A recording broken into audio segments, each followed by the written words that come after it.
Chapter 1886. Shinjilia felt wronged.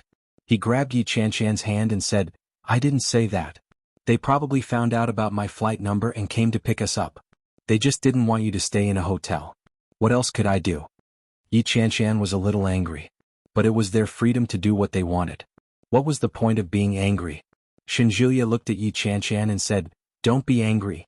Instead of using this time, you should think about how to deal with grandmother." "How else can I deal with her? I don't even have a temper." Shinjilia laughed and said, "But I'm a little embarrassed too." "Why are you embarrassed? You're not the little wife. Do you remember the last time?" "What last time?" Yi Chanshan glared at him. "The last time you came to our house, grandmother threw a tantrum and said that you couldn't get pregnant. Didn't I make up a lie in a moment of desperation?" Yi Chanshan suddenly remembered, and her face immediately turned red. She looked at Shinjilia with wide eyes and said, "Yes, you said I was pregnant the last time. Now what about pregnancy?" Yi Chanshan looked at her flat belly and felt so embarrassed that she wanted to find a hole to hide in. "No wonder. I felt that grandmother had been looking at me, and so had Nanny He. Was weird. I didn't expect it. Sob so embarrassing." Shinjilia saw her expression and couldn't help but laugh. He said, "Take your time. There's no rush. Actually, I confessed to grandmother a few days ago." Yi Chanshan looked up and widened her eyes. She said angrily, "You played me." As she spoke, she was about to hit him. Shinjilia held her hand. There was a smile in his eyes, and his gentleness was unspoken. "It's just a child. Let's take it slow. Actually, grandmother already relented a few days ago." "Relented?" Yi Chanshan was a little confused. What did he mean? "Didn't you notice that grandmother wasn't as harsh when you came this time?" Yi Chanshan laughed when she heard that. "I really didn't."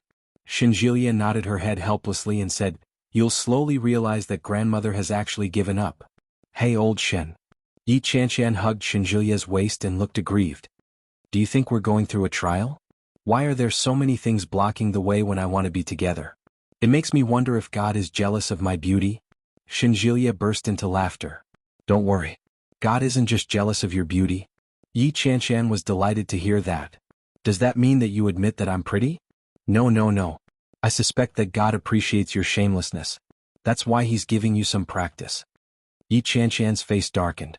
She pushed him away and said, "F***CKU." Shinjilia laughed out loud. He couldn't help but reach out to hold her chin and press her face down. When his lips touched hers, he felt a sense of satisfaction and excitement that was hard to contain. Shinjilia slowly pressed her against the door and gently pried open her pearly white teeth. He stirred them delicately and delved deeper. After more than 4 months apart, their feelings for each other had deepened, and their longing for each other had deepened. No matter how many difficulties there were in the middle, he managed to overcome them. There was no reason for him to give up at the last moment, was there? Yi Chanshan narrowed her eyes. She couldn't help but hug him and respond gently. Chapter 1887. Shinjilia's palm was a little cold, and Yi Chanshan shrank back. Shinjilia seemed to have sensed it too. He retracted his hand, held her waist, and lifted her up. Yi Chanshan gasped. Before she could react, Shinjilia had placed her on the bed. Because no one was staying in the room, the bedsheets, quilts, and pillows had been put away. There was only a mattress on the bed. Yi Chanshan felt a little strange, but Shinjilia didn't feel it. He pressed his body against hers, ran his fingers through her hair, and kissed her lightly. Yi Chanshan squirmed and turned her head away. Panting slightly, she said, "Make the bed." "Yeah." Shinjilia was a little reluctant. Yi Chanshan gently pinched his waist, and Shinjilia reluctantly stood up. There were clean bedding in the cabinet. After Shinjilia removed it, Yi Chanshan took it from him and opened the dustproof bag. Shinjilia removed the dustproof cloth from the other furniture in the room. After that, both of them were quite busy. After much effort, they finally finished making the bedsheets, putting in the quilt and pillows. Yi Chanshan was covered in sweat. There was heating in the north. Yi Chanshan hadn't even taken off her down jacket since she entered the room. After busying himself, his face was flushed red from the heat. She unzipped her jacket, but it was still hot. She took off her sweater, leaving only a white, tight-fitting, long-sleeved t-shirt on her upper body. Suddenly, she caught a glimpse of a pair of ferocious eyes in the mirror not far away. Yi Chanshan made up her mind. As soon as she turned around, she was pounced on. Yi Chanshan reached out her hand, but before she could struggle, she was pressed down on the bed. Shinjilia bit down on her mouth like a wolf. His big hands moved up and down.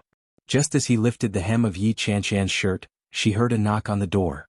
Yi Chanchan's eyes flew open. She made up her mind and pushed Shinjilia hard. Shinjilia looked at the ceiling helplessly inside. He straightened his clothes before standing up to open the door. Old Mrs. Shin stood at the door and looked at Shinjilia. "It's time for dinner. So early?" Shinjilia began to suspect that the old lady was deliberately there to cause trouble. When old Mrs. Shin heard that, she snorted and said, "It's getting late. It's already 5:50 p.m. If it weren't for the fact that I don't think you can finish in 10 minutes, I wouldn't have come to call you." Shinjilia was stunned when he heard that. His face darkened as he asked, "Grandma, what the hell are you up to this time?" Yi Chanchan, who was hiding in a corner, blushed when she heard that. "What can I do?" The old lady snorted. "I just saw that you guys stayed in there for so long. You must not have finished cleaning up the house. You can't finish it in 10 minutes. You can clean up after eating." Shinjilia was speechless. He had thought. Yi Chanchan's face turned even redder. She shut her eyes tightly and looked embarrassed. Damn it, she thought the old lady knew what they were doing. How embarrassing. Shinjilia pursed his lips and replied, "Got it? Let's clean up a little longer." Hurry up." After saying this, the old lady turned around. Yi Chanchan had already put on a sweater. When she looked in the mirror, she realized that her lips were a little swollen. She licked them a few times and rubbed them. She tried to look as natural as possible. "It's time for dinner." Chapter 1888. "I said it's time for dinner. Why are you still lying down? Get up." Yi Chanchan tugged at him. "Grandma seems to be very powerful. I'm a little scared." "What's there to be scared of?" Shinjilia lay on the bed, feeling a little bored. "Wouldn't it be better to spend some alone time in Kingstown? I can't do anything now. It's too cruel." Yi Chanchan didn't know what he was thinking. She looked around and said, "How did Grandma know? Did she put a surveillance camera or something in the room?" Shinjilia laughed and said, "How could that be possible? My grandmother isn't that perverted." "But why did she knock on the door so suddenly? It's a coincidence, a coincidence." Shinjilia got up and looked at Yi Chanchan with a helpless expression. "How can you have such a big imagination? You can magnify everything. I have to give it to you." Yi Chanchan pouted and said, "But this is too much of a coincidence. I think this kind of coincidence is too scary." Of all times to knock on the door, it had to be at such an indescribable time. Of all times to call for dinner, it had to be 10 minutes in advance? Yi Chanchan felt a little uncomfortable thinking about it and said, "Old Shen." "Yes. I don't think it's appropriate for me to stay in your house without an official title." Shinjilia stared at her with amusement in his eyes. At the same time, there was a hint of menace in them. Yi Chanchan felt a little uncomfortable under his stare and said, "I don't think it's appropriate. Why don't I? Grandma is actually a very good person. Now that she's finally relenting, you shouldn't shrink back." Shinjilia sighed softly. "If you shrink back now, it'll only worsen the good signs." But what could she do? She always felt that the old lady was too mysterious. If she let him stay here alone, would he see a ghost in the middle of the night? Or perhaps a ghost would press down on him. That would be terrible. Yi Chanchan was a little hesitant. Shinjilia reached out and pulled her over. He said softly, "All right, don't think about it anymore. It's not a big deal. You're just too nervous." Yi Chanchan didn't believe him. "Is that so?" Shinjilia gave her a look of certainty and said seriously, "Of course it's true. Let's go for dinner." "Can I wear this?" Yi Chanchan was wearing a mint green turtleneck sweater, which looked quite warm. "But if I don't wear a jacket, will I look weird?" Shinjilia didn't mind. "It's our home. It's nothing. Didn't Grandma like you a lot in the beginning? Don't be nervous. Mom and Dad have a good impression of you." "All right," Yi Chanchan replied. She finally relaxed a little. Shinjilia stood up and said, "Later on, if you don't know how to speak properly, don't speak. Whatever the elders ask you, just say it. Do you understand?" "Okay, I'll try my best." Shinjilia was a little worried, but it was almost time. If he didn't go out now, grandmother would have a problem with him. When he went out, the whole family was present. Shin Luo, and seemed to have just returned from a trip. He was still wearing his jacket and it looked a little damp. When she saw Yi Chanchan, she didn't immediately recognize her as the girl who had been holding Shin Manting's cell phone. He smiled and nodded, saying, "Hello." Chapter 1889. However, Shinjulia couldn't help but take another look at Yi Chanchan's face. He was slightly surprised. She looks so much like Yi Yuyu. So that's what Shinjulia likes? Call me big brother. Shinjulia hugged Yi Chanchan from behind and smiled brightly. When Shinluo and saw Shinjulia's expression, he laughed and said in a low voice, "Idiot." "Hey, what do you mean by idiot?" Shinjulia hugged Yi Chanchan and gave him a kick. "My wife is here. Watch your words." Shinluo and reached out to unbutton his coat, took off his coat and hung it up. When he heard what Shinluo and said, he gave him a sidelong glance and snorted. He tugged Yi Chanchan into the kitchen to wash her hands and said, "Let's go." Ignore him. Yi Chanchan didn't want to bother with him at first, especially after she found out about what had happened between him and Shin Manting. She didn't like him at all. Fortunately, she had only seen him a few times. Yi Chanchan had seen Yi Yuyu from afar when they were still husband and wife. Later, after Yi Yuyu had divorced him, Yi Chanchan had met him once or twice. But they didn't interact much. However, Shinluo and Yi Chanchan didn't like the fact that Shin Manting had run away from home. When she saw that Shinluo and was ignoring her, she felt relieved. They washed their hands and went to the table. The Shin family sat together. It's the new year. It's a blessing for our family to be able to gather together and have a meal together. Shin Longyue smiled and looked at his family with a satisfied look. Shin Longyue looked at Yi Chanchan and said, "Chanchan, I don't know what you like to eat, but your aunt prepared a few home-cooked southern dishes for you. She even went to a southern restaurant to learn how to make soup.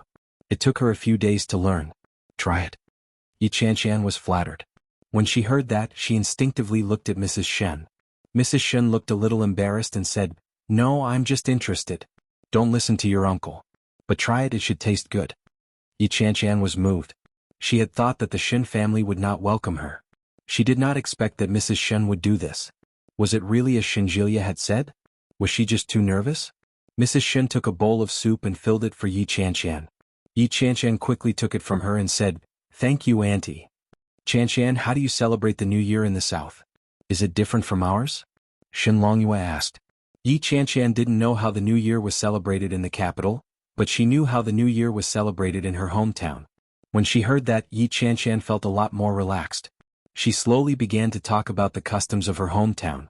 She didn't know if Shin Longyue and Mrs. Shen were really interested, or if they were pretending to be focused, but they seemed to be quite serious.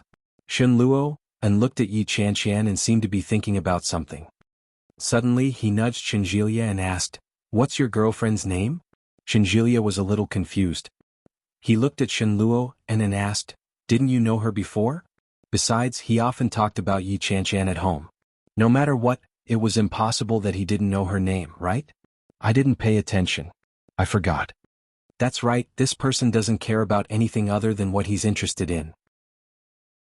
Chapter 1890. Shin Luo and froze and instinctively glanced at Yi Chanchan. So it was her. No wonder she looked so much like Yi Yuyu. Shin Luo and Shinjulia were sitting next to each other, and their voices weren't loud. Yi Chanchan was suddenly stared at and she instinctively looked back. However, Shin Luo and quickly looked away and continued eating. Shinjulia felt that Shin Luo and was a little strange. He suddenly recalled the incident with Yi Chanchan and Shin Manting. Feeling a little strange, he turned to look at Yi Chanchan. Yi Chanchan looked at Shinjulia and frowned in confusion. "It's fine. Let's eat." Shinjulia pushed her head back. "Let's eat or it'll get cold." Old Mrs. Shen reminded her. Shin Longyue also waved his hand and laughed. "Look at me, I'm just being considerate. Let's eat." Only then did Yi Chanchan lower her head and eat in silence. After dinner, Yi Chanchan didn't dare to eat too much. Furthermore, she was in someone else's house, so she didn't eat much. After that, he helped to clean up the mess. In the end, he was chased out. Shinjulia was chatting with Shin Luo and on the sofa. She didn't know what they were talking about, but when they saw Yi Chanchan come out, they both looked over. "Chanchan, come here." Shinjulia waved his hand. When Yi Chanchan saw Shin Luo, and she felt a little uncomfortable. She felt a little strange all over. She had always felt that Shin Luo and was a pervert. Not only had he tainted Yi Yuyu, but he had also defiled his own sister and nearly married a lunatic. Yi Chanchan didn't believe that such a person was mentally sound. She sat down beside Shinjulia. When she looked up, she saw Shin Luo Han. Shin Luo and seemed to be sizing her up and said, "We finally meet." Yi Chanchan was stunned and didn't know how to react. "I'm sorry about last time." Shenluo, and placed a can of beer in front of him. He raised it to Yi Chanshan and said, "If I had known that you would become my sister-in-law, I wouldn't have scolded you." Yi Chanshan finally reacted. She smiled awkwardly but didn't know what to say. "In the future, just forget about it." Shenluo, and motioned for her to drink and drank the rest of the beer in one gulp. Yi Chanshan looked at him and asked, "Well, have you found Shen Manting yet?" Shenluo, and was drinking. When he heard this, he suddenly felt a lump in his throat. Without making a sound, he drank all the wine. Then he put the can down and said, "Found it. Is she really pregnant?" Yi Chanshan suddenly felt that she was being too unkind when she asked that question. Asking this question at this time was no different from rubbing salt in the wound. So what if she was pregnant? So what if she wasn't? Shen Manting wasn't here, which meant that she wasn't willing to come back with Shenluo Han. Or perhaps Shenluo, and had no intention of bringing her back. In any case, it was inappropriate for Yi Chanshan to ask about it. Shenluo, and laughed and said, "Yes, I'm pregnant. My belly is quite big and I'm due to give birth in spring. The child is mine." Although Shen Manting had always denied it. But Shenluo, and knew that the child must be his. Yi Chanshan felt even more embarrassed. She looked at Shenjilia for help. Shenjilia immediately understood. He cleared his throat and said, "Brother, I just remembered that I have something to do. I'll go out with Chanshan for a bit." Chapter 1891.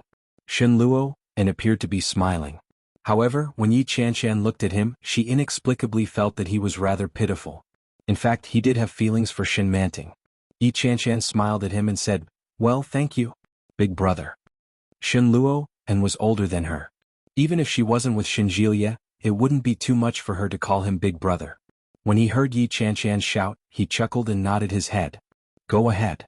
Shenjilia returned to his room to retrieve their jackets before he led Yi Chanshan out. The two walked out of the street and were surrounded by familiar neighbors. Regardless of whether they were young or old, when they saw Shenjilia, they would nod and greet him. Yi Chanshan could tell that Shenjilia was quite popular. Old Shen. Shenjilia looked at her with a puzzled expression and raised his eyebrows slightly. Yi Chanshan thought for a moment and asked, "Have you seen Shen Manting until now?" "No." Shenjilia was very honest.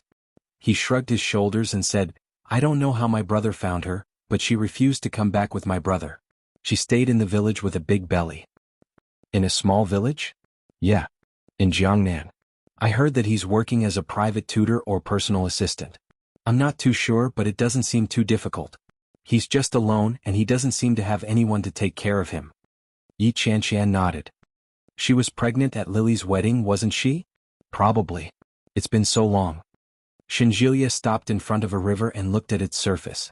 It was hard to tell what he was feeling. He slowly said, "I just don't understand. She already knew she was pregnant. Why did she run away? Since you don't like my brother, why don't you abort the child?" Yi Chanshan looked at the puzzled expression on Shenjilia's face. She seemed to have an inkling of what was going on, but she wasn't sure. Leaning against the railing by the river, Yi Chanshan looked out at the river. "A painter once told me about this." "Huh?" Shenjilia looked at her. Under the hazy night sky, the yellow streetlights shone on Yi Chanshan's face like a painting. Yi Chanshan turned around and looked at Shenjilia. She slowly said, "She said that pregnant women are brainless. They are rational, but they have been brainwashed by the idea of becoming mothers for the first time. They have an inexplicable love and expectation for the little thing in their wombs, who they don't know if it will ever be born." Yi Chanshan looked at Shenjilia. Shenjilia raised his eyebrows slightly and nodded. Most of the patients he received were women. Shenjilia could more or less empathize with her feelings. But he knew Shen Manting very well. He had always thought that Shen Manting was rational and decisive. Could it be that Shen Manting had once kept the child because of her sentiments as a saint? Shenluo, and seemed to understand, but at the same time he didn't. Yi Chanshan looked at the surface of the river and sighed. "It's so cold." Shenjilia hugged her from behind and whispered, "Let's not go home tonight. Shall we sleep outside?" Yi Chanshan turned back to look at him in surprise. When she saw his amber eyes, she seemed to have seen through his intentions. "Won't Grandma have any objections?" "Well." Chapter 1892. Think about it based on her normal reaction. "Yes. I think so too." Yi Chanshan turned her head and looked at him. "Forget it. It's only the first night. The day after tomorrow is New Year's Eve. I don't think it's a good idea." Shinjilia looked a little resentful. He leaned against her and blew hot air on her cheek. He gently nuzzled her and said, "You have to stay at home on New Year's Eve, the first and the second day of the Lunar New Year. You can't spend the night outside." "Forget it. Why do you have to spend the night outside?" Yi Qianshan asked, even though she already knew the answer. Her cheeks were a little red from the cold or from embarrassment. Shinjilia snorted and leaned over to give her a kiss on the cheek. Yi Qianshan was startled. She twisted her body and looked around. Indeed, there were people watching them. "Are you crazy? There are so many people watching." Shinjilia chuckled and pulled her along. "Let's go." "Where to?" "Let's go somewhere fun." Shinjilia turned his head and smiled brightly. Yi Qianshan vaguely felt that it wasn't that simple. The place they were going to wasn't far, but it wasn't close either. Shinjilia went back to the car and drove for about 10 minutes before he stopped. After parking the car, Shinjilia led Yi Qianshan inside. It was Yi Qianshan's first time spending the winter in the north. She found that no matter where she went in the capital, there was a thick layer of cotton curtains at the entrance. Inside there was a layer of rubber curtains that kept the heat inside well.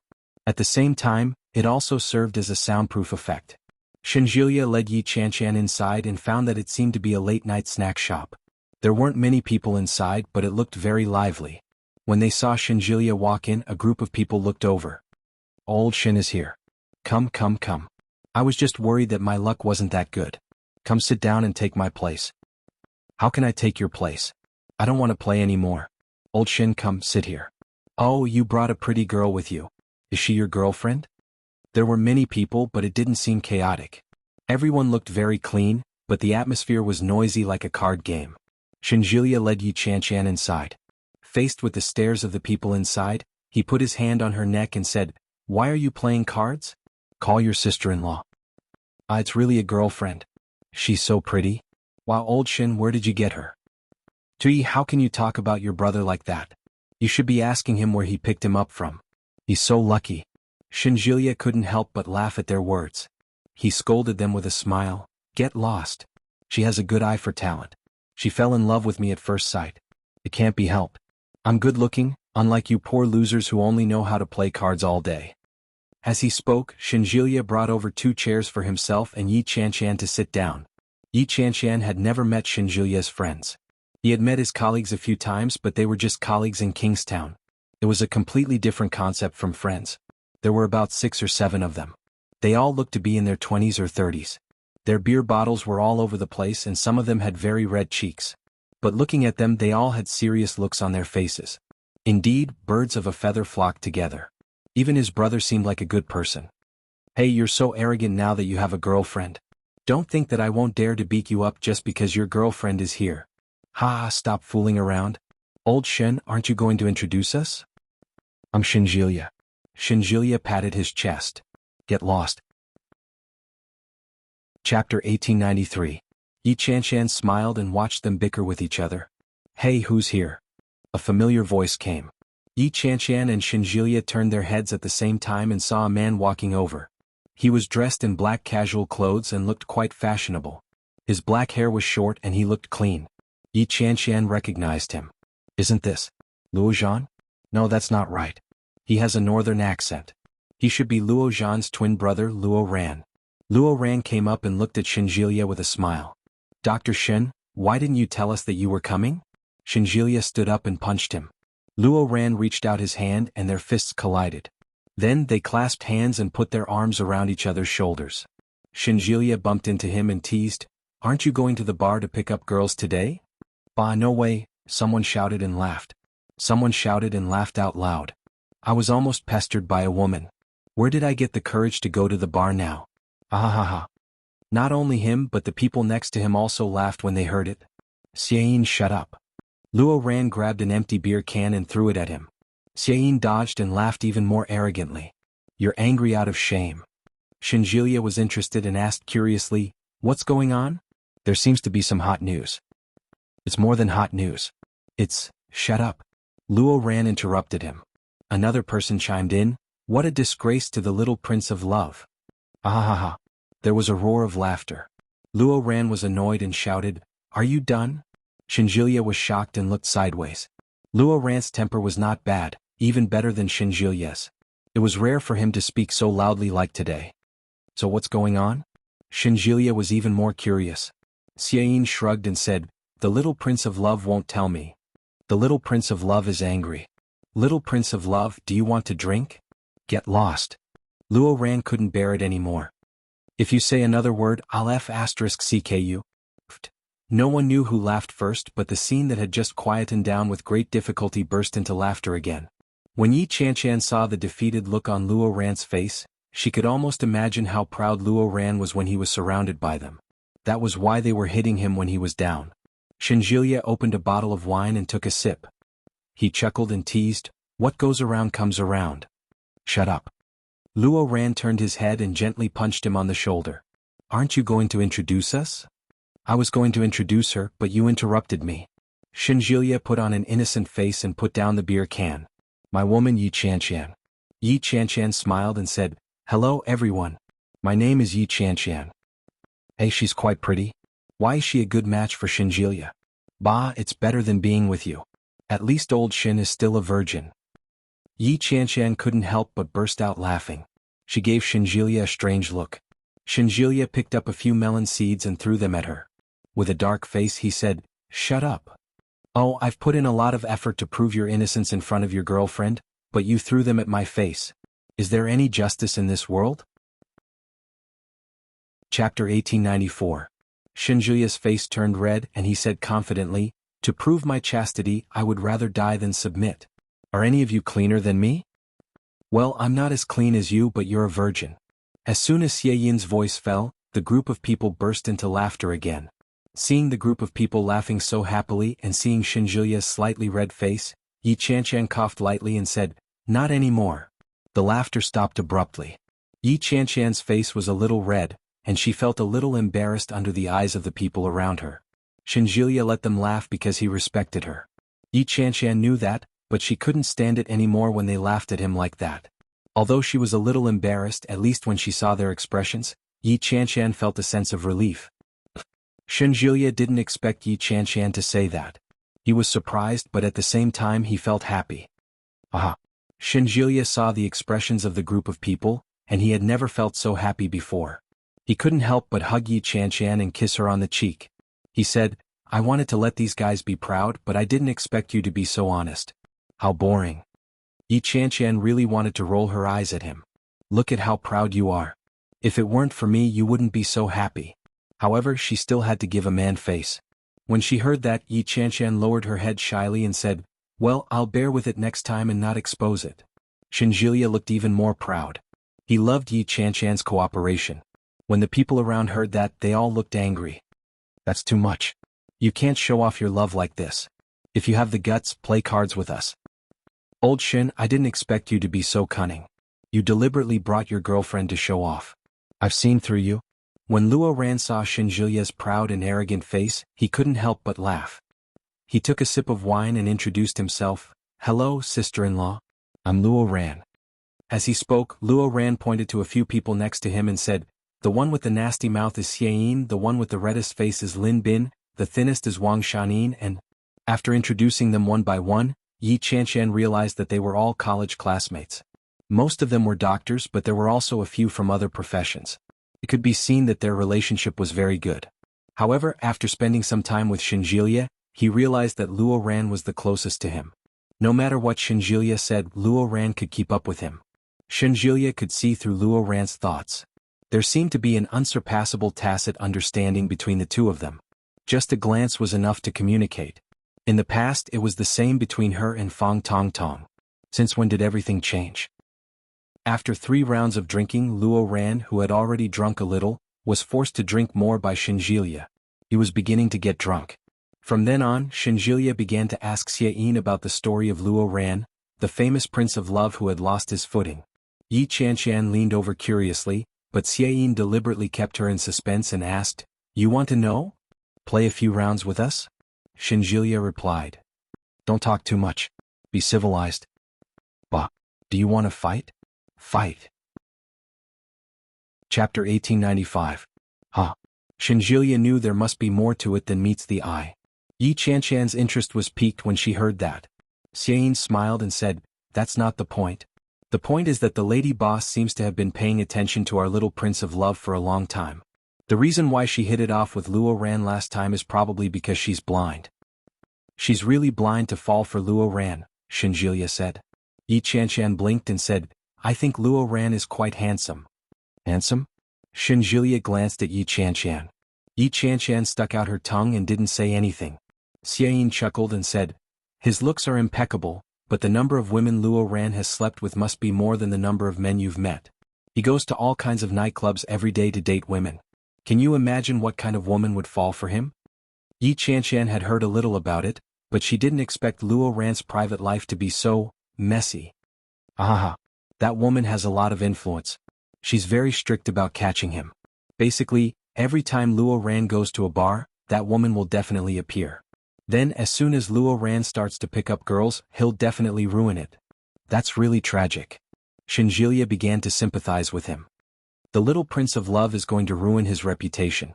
Xiaoyin shrugged, opened a bottle of wine and handed it to Shinjilia. Come play cards. Well, I think we should call it a day. Shinjilia got up and stretched. I have to go back early. Xiaoyin seemed to have expected it. He sneered and said, I knew you were this kind of person. So there's more to come. Hearing that, Shinjilia immediately sat down. He moved a stool over and asked, how much do you want to bet? Yi Qianshan was speechless. Almost everyone was drunk, and the game changed from the original bullfight to Golden Flower and Fight the Landlord. In the end, Xiaoyin lost and said, I'm not playing anymore. Let's go home and sleep. Wait, you haven't finished yet. Shinjilia grabbed him. What else is there to tell us? Shinjilia was also a little tipsy, but he couldn't forget that incident. Xiaoyin yawned and said, actually it's not that big of a deal. It's just that you know the principle of the little prince of love. We can't have sex more than 3 times. How many times did Luo Ran play with her?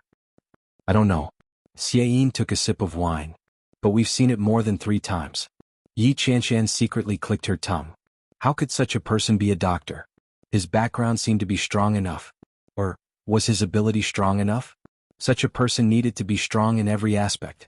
After listening to the gossip, Shinjilia looked at Luo Ran, who was lying on a few chairs and sleeping. He said angrily, you guys take him back later. I'm leaving with my woman. Alright, get lost. Xiaoyin yawned and waved at Yi Qianshan. Goodbye, sister-in-law. Goodbye. Yi Qianshan waved back. When Shinjilia came out of the room, he could barely stand in the cold wind. He felt dizzy and collapsed on top of Yi Qianshan. Yi Qianshan quickly held him up and said, you're really going all out just to get some gossip. Let's take a taxi back. But I'm lucky today. Let's not go back. Let's go there. Chapter 1896. Yi Qianshan was silent. She gritted her teeth and pinched his waist. Shinjilia shrank back, and the weight of his body fell even more toward Yi Qianshan. You've had so much to drink, yet you're still so frivolous. Yi Qianshan's cheeks were red. Be careful of sudden death. Give me the car keys. No, walk over. Shinjilia buried his face in the crook of her neck. His words reeked of alcohol. I just don't want to ride in the car anymore.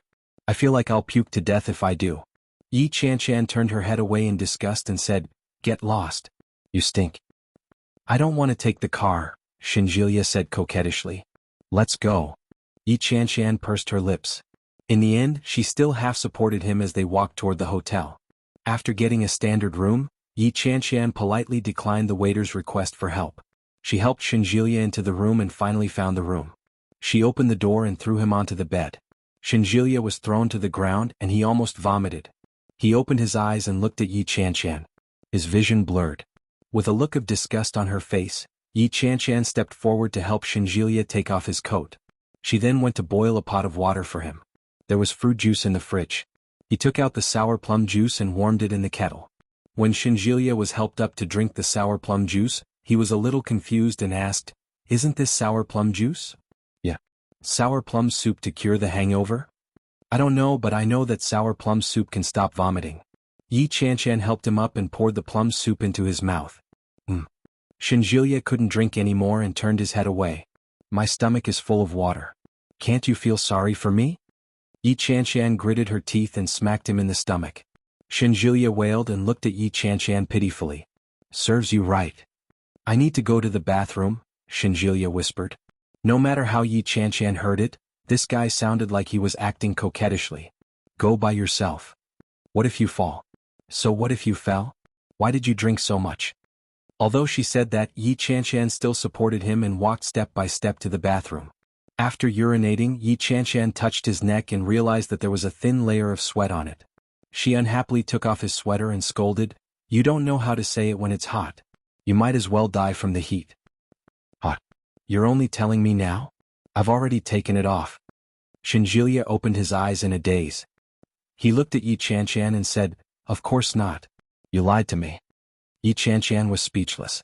Ignoring him, Yi Qianshan took off her coat and sweater and went to take a shower. When he came out of the shower, Shinjilia was sprawled on the bed, wearing only a thin layer of clothing. His cheeks were flushed and his breathing was even. He had fallen asleep. Yi Qianshan straightened his legs. When she finally managed to get him to lie down properly, Shinjilia turned around and slapped her to the ground. Yi Qianshan was startled and turned to look at him. She didn't know if Shinjilia was conscious or not, but he tugged on her leg. His entire body was like a buckle and he locked her firmly in his arms. Yi Qianshan felt a little chilly and pushed him away. "The blanket is under you. Get up." Shinjilia nudged her. The smell of alcohol was strong. Yi Qianshan looked away in disgust and struggled with all her might. Not only did she fail to break free, but she was also pinned down by Shinjilia. Then the smell of alcohol was forced into his mouth. Yi Qianshan frowned and looked away. Chapter 1897. Although there was a heater in the room, the temperature was not particularly high.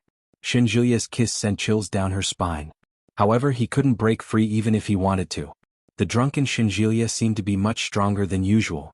After getting used to the taste in his mouth, it didn't seem that bad anymore. But she was really afraid that he would suddenly vomit and dirty her. She tried to push him away, but Shinjilia's hand seemed to have eyes of its own. Even though his eyes were closed, he was able to firmly grasp her hand. He hooked his leg and pressed it between her legs. Yi Qianshan was so sensitive that she trembled.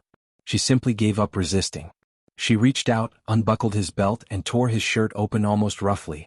After not seeing him for 4 months, it was impossible for her not to miss him.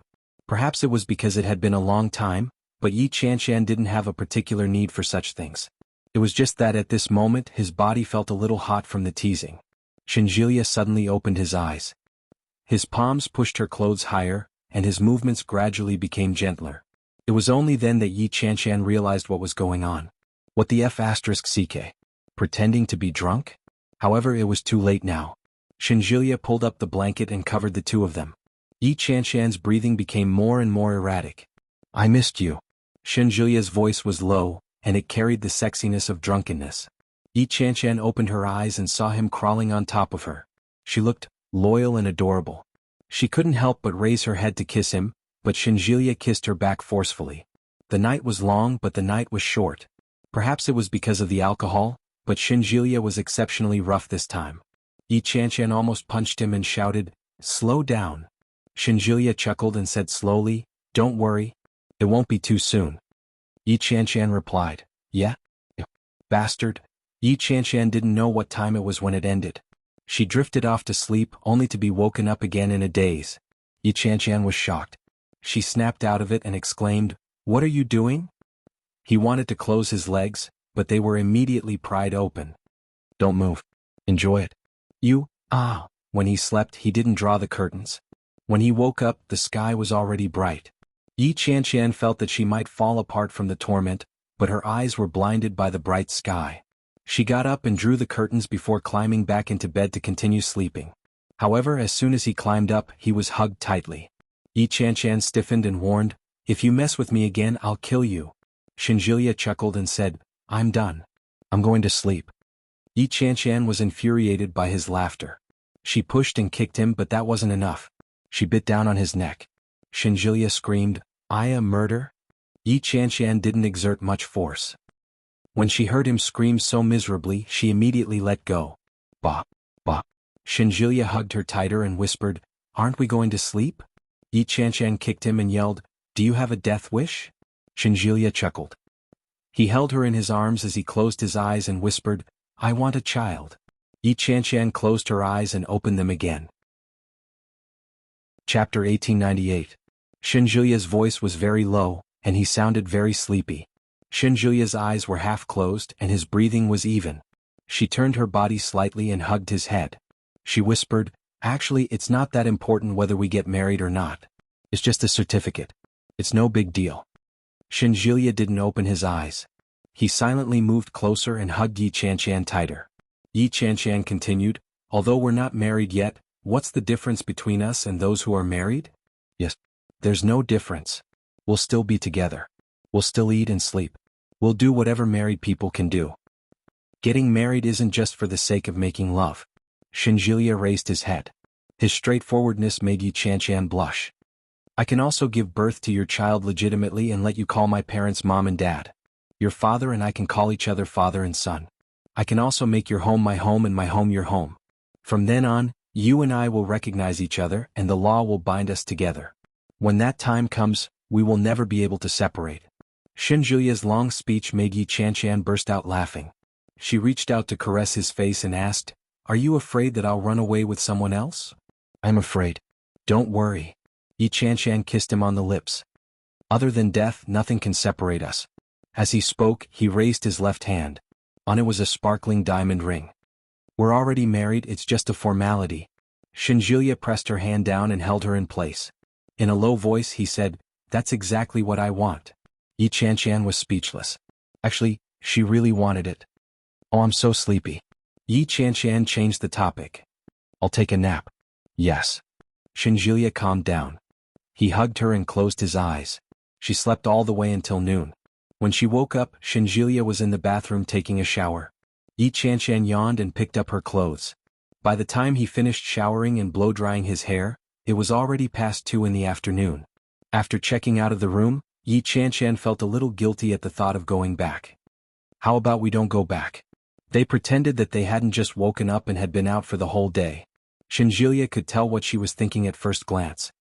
He chuckled and said, "Let's go eat first." "All right."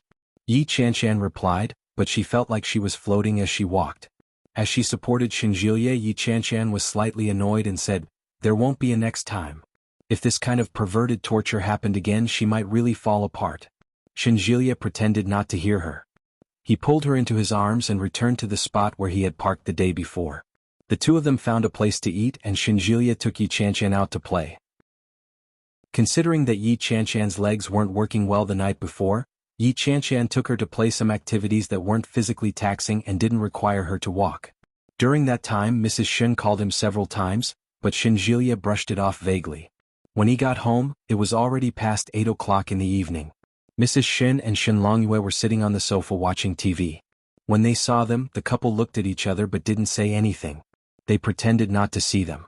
Yi Chanshan felt extremely awkward and greeted them, "Hello, uncle." "Hello, auntie. You're back.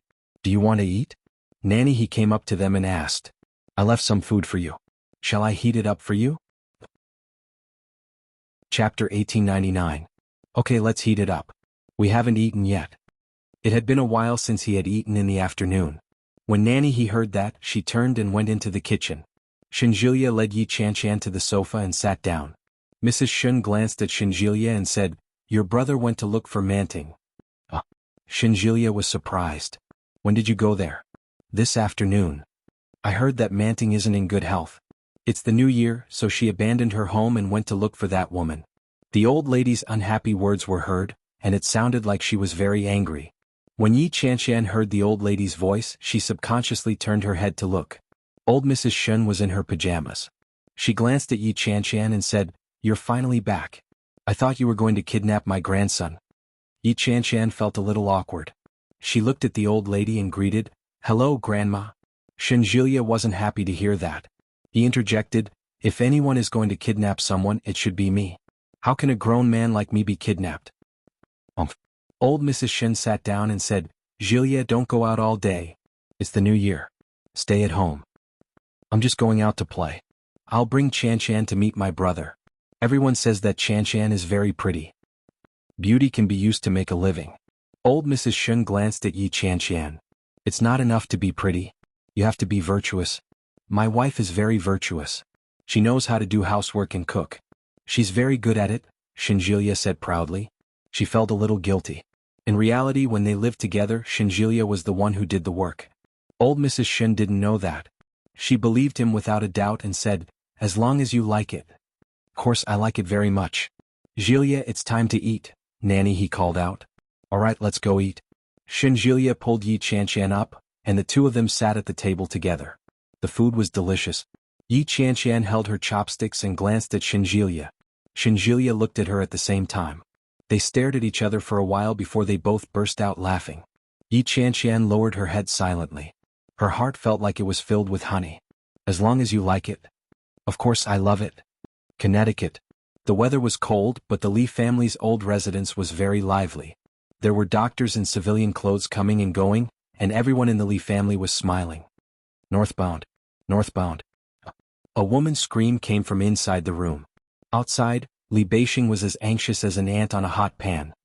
He paced left and right, and when he heard his wife's screams inside, he became even more anxious and sweaty. "Mom, I want to go inside." Qin Shuhua held her son's hand outside. Smiling helplessly and happily, she said, "No, no, women are giving birth. Men are not allowed in." Li Beixing was about to go crazy. He shouted, "My wife is giving birth inside, not someone else's wife. Why can't I go in?" "No." Qin Shuhua was very insistent.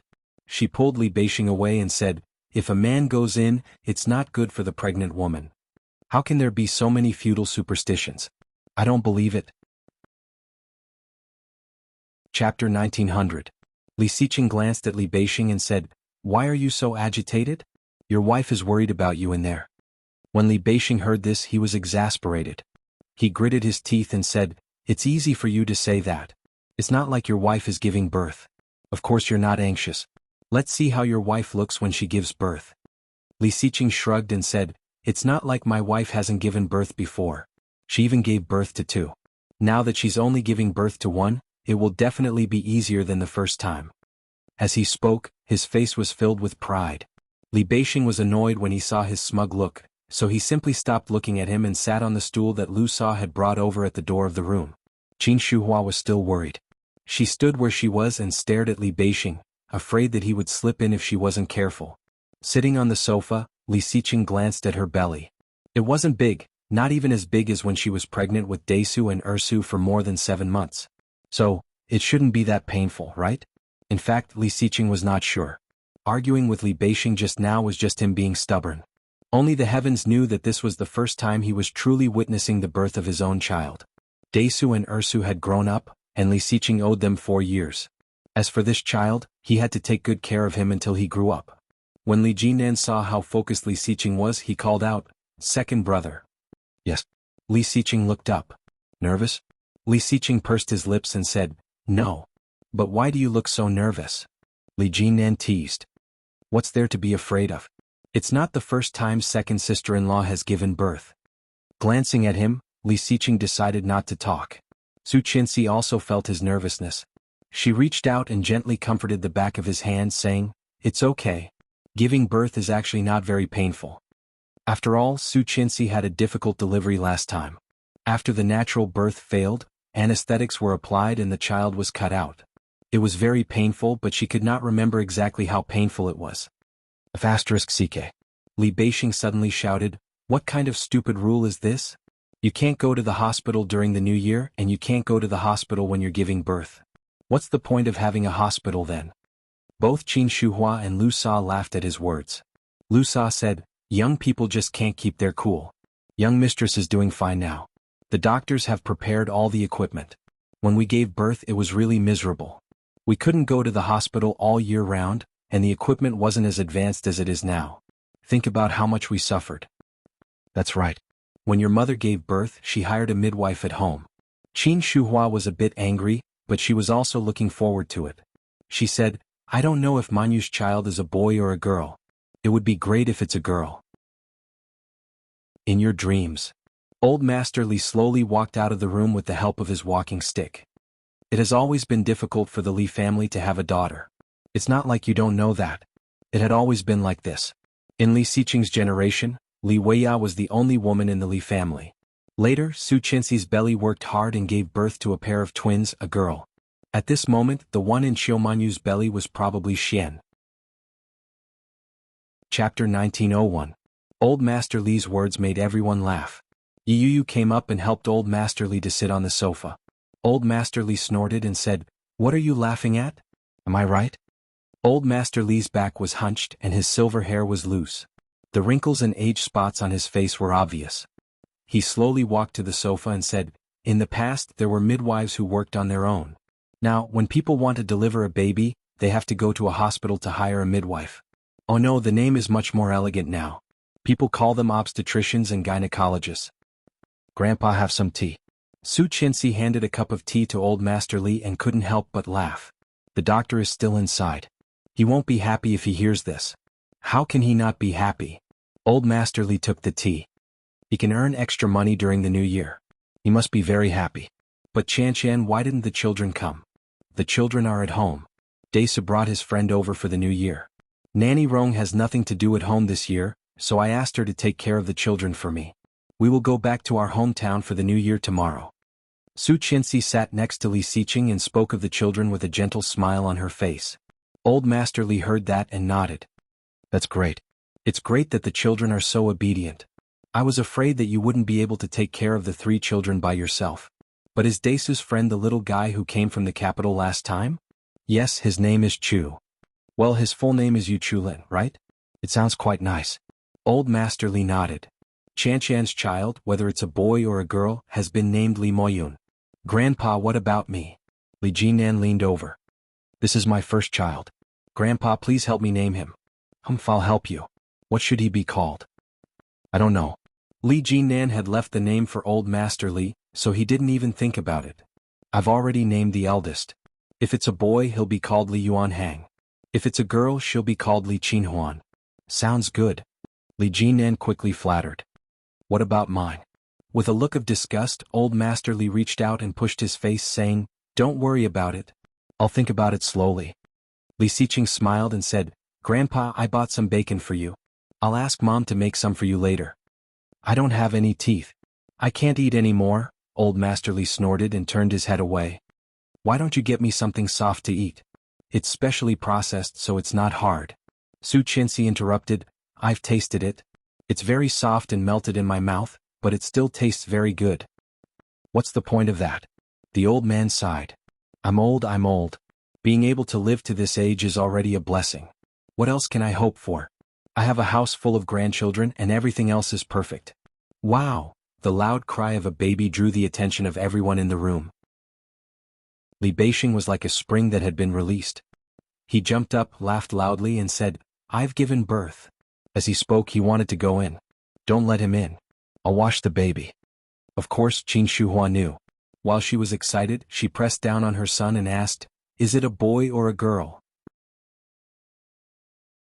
Chapter 1902. The doctor's voice made Li Beixing's heart, which had been on tenterhooks for a long time, relax. When Qin Shuhua saw her eldest son like this, she sighed and said, "Our Beixing is a father now. Time really flies." "How is it fast?" Beixing is already in his 30s, and it's his first time becoming a father. Even his younger brother is faster than him. Li Xiao heard the commotion and walked out with a smile on his face. Li Beixing didn't mind being scolded. He stood at the door and waited for the person inside to open the door. Finally, the doctor came out in a short while. The baby was wrapped very well. His eyes were closed and his lips were pursed. His tiny body was covered in a layer of red. When Qin Shuhua saw the chubby baby, she was overjoyed. She took him from him and hugged him in her arms. She said happily, "You've finally given birth. Hey, let Grandma give you a hug." When Li Beixing saw his son, he smiled contentedly and immediately slipped inside. When everyone saw Li Beixing's actions, they couldn't help but laugh. Qiumanyu was exhausted inside. It was winter, but her body was covered in a layer of sweat. A nurse was cleaning Qiumanyu under a thick quilt. When she saw Li Beixing enter, she exclaimed, "Why did you come in?" Li Beixing didn't care. He went forward to look at his wife. Qiumanyu's usually pretty face was pale. Li Beixing's heart ached as he said, "It's been hard on you." Qiumanyu opened her eyes and groaned weakly. "Treat me better in the future." "Definitely." Both Su Qianxi and Yi Yu were pregnant. The 3 brothers and sisters-in-law had all taken turns to give birth. The news had spread throughout the neighborhood. Qin Shuhua carried the chubby baby over to the sofa and said, "He looks really good. He looks just like our Beixing." This was the first time Yi Yu had seen a newborn. She leaned over to take a look and didn't know what to say. Does he look good? When Su Qianxi saw Yi Yu's expression, she knew what was going on. She chuckled and said, babies are all wrinkled when they're born. They'll look better when they're all grown up. He looks like an old man. Li Jinan didn't mince his words. He took a look and asked, is big brother coaxing sister-in-law inside? Of course we have to coax her during childbirth. Qin Shuhua played with her grandson without looking up. When Qianqian gave birth to Daisu and Ersu, Siqing was not by her side. At that time, Qianqian stayed in the hospital for half a month before she was discharged. She did not have a man by her side. This time you have to make it up to Qianqian. Qin Shuhua glared at him. Otherwise even your mother won't let you go. Li Siqing was already feeling guilty. Hearing Qin Shuhua's words, he felt that he was lacking a lot. Holding her hand, he put it on his lips and kissed it without saying anything. Su Qianxi's eyes softened as she whispered, it's okay. As long as you're back. I'm back. When our Moyun is born, I'll definitely make up for what I owe Daisu and Ersu. How can it be made up? Li Jinan glanced at Li Siqing. The twins are very noisy. Yi Yu tugged at him and said, second uncle had no choice back then. What are you talking about him for? Chapter 1903. The resentment in his words was clear. Li Jinan was simply feeling indignant on Su Qianxi's behalf. That was all. When Yi Yu heard that, she felt a little uncomfortable. What did Li Jinan mean by that? Although she didn't know what had happened back then, she had heard a little about it. After Li Siqing's death, one of Su Qianxi's best friends had come to woo her. What was even more frightening was that Captain Li had been very supportive of that person. If Su Qianxi hadn't been determined, she would have been poached away. Yi Yu didn't feel good when she thought of that. Su Qianxi had been a widow that year, and he hadn't been happy about it. Could he still be interested in her? Furthermore, this was her second marriage. Was Li Jinan hinting at something in his words? She instinctively glanced at Li Jinan, who quickly turned back to look at Yi Yu. Li Jinan didn't know what she was thinking. Confused, he asked, isn't that right, honey? Yi Yu smiled and nodded her head. Su Qianxi quickly waved her hands and said, all right. Siqing was just thinking about our future. If it hadn't been for those 4 years, we might still be living in fear. The Tang family wouldn't let them off. Su Qianxi knew that very well. Let bygones be bygones. What's the point of saying that? Captain Li paused his walking stick with a displeased expression. Li Siqing was silent. He gave Li Jinan a meaningful look. The Li family was overjoyed. Lu Sa had cooked a lot of delicious dishes to celebrate. Li Beixing was immersed in the happiness of the birth of his first son. Li Siqing asked Su Qianxi to stay at the old manor while he went to pick up the children for dinner. The whole family was happy and harmonious. However, it wasn't so peaceful on the way back. Li Jinan drove, and Yi Yu sat in the front passenger seat. Yi Yu reclined the seat and leaned back. She called out, hubby. Yeah. Did you like second sister-in-law in the past? Yi Yu's question was more direct. She had been holding these words in for a long time. When she heard Li Jinan's indignation for Su Qianxi, she couldn't stop it. She felt that if she didn't say it out loud, she would go crazy. When Li Jinan heard that, he turned to look at her and asked, why would you ask that? Do you remember when my sister's friend Lily took us out to play? It was a long time ago and Li Jinan had no recollection of it. He glanced at Yi Yu and asked, what do you think? At that time, I felt that you had a different feeling for your second sister-in-law. I always felt that you had a crush on her. Yi Yu had always been a straightforward person. When she spoke, she turned her head and stared at Li Jinan. Her fair face was filled with accusation, doubt, and sadness. Li Jinan hadn't expected Yi Yu to ask such a question. He was amused and replied, why would you think that? Second sister-in-law belongs to second brother. Why would I like her? There had been a small spark, but before it could ignite, he had resolutely cut it off. Later he only had respect for her. Li Jinan didn't even dare to like her as a friend, let alone have a crush on her. Chapter 1904. Of course it's true. Why would you think that? You're just imagining things. Li Jinan held onto the steering wheel and smiled helplessly. If second brother hears this, he'll chop me to death. Li Siqing was very possessive. If he knew that someone wanted to lay a finger on his wife, he would definitely hack him to death. Even his younger brother was no exception. Even if it was just a misunderstanding, it wouldn't do. But I keep having this feeling. Yi Yu pouted slightly. Furthermore, I keep feeling that the words you say at home are ambiguous. What is it? What do you mean by saying that if it were any other woman she would remarry? Are you trying to say that if it were me I would remarry? Yi Yu's voice was laced with accusation, dissatisfaction, and grievance. Li Jinan felt wronged and said innocently, I didn't mean that. I just feel sorry for second sister-in-law. He turned to look at Yi Yu. Yi Yu's face looked haggard. It was obvious that she hadn't had a good rest. Li Jinan sighed softly and said, Honey, don't let your imagination run wild. I only love you and you are the only one I have ever loved. There has never been anyone else. Yi Yu's expression softened when she heard that. However, there was still sadness in his eyes. Li Jinan looked at Yi Yu and continued, Back then, second sister-in-law managed second brother's company all by herself. It wasn't easy. When she was pregnant, she had to stay up late to look at the proposals and give her suggestions. At that time, second sister-in-law was pregnant with twins. Her belly was much bigger than the average pregnant woman's. She had more severe reactions and her back and legs often hurt. She couldn't even sit still. Li Jinan's words were full of emotion. Originally, second sister-in-law didn't have to bear such a heavy responsibility. If second brother was here, second sister-in-law not only didn't have to do those things, but also could live a very relaxed and happy life. So, I feel sorry for second sister-in-law. You sure know a lot about it. Yi Yu's tone was a little sour as she turned her head away. Li Jinan chuckled and replied, At that time, only second sister-in-law and I were managing the company. Of course I knew. It's not an exaggeration to say that the reason I have the skills I have today is because of second sister-in-law's guidance. When Yi Yu heard that, she felt even more uncomfortable. So, Li Jinan and Su Qinxi had been together for 4 years? For 4 years they faced each other and were together every day. It was no wonder that Li Jinan had a different feeling for her. If I had any feelings for second sister-in-law, something would have happened a long time ago. The only reason it hasn't happened is that the situation doesn't allow it. If the situation allowed it, you would have? Yi Yu asked out of reflex. As soon as the words left her mouth, she realized that something was amiss. Yi Yu secretly clicked her tongue in frustration. Li Jinan glanced at her and replied, There won't be such a time. Once she's second sister-in-law, she'll always be second sister-in-law. Sister-in-law can only be sister-in-law. She looked at him and softly said, I'm sorry. Chapter 1905. Li Jinan chuckled helplessly. What? Do all pregnant women like to let their imaginations run wild?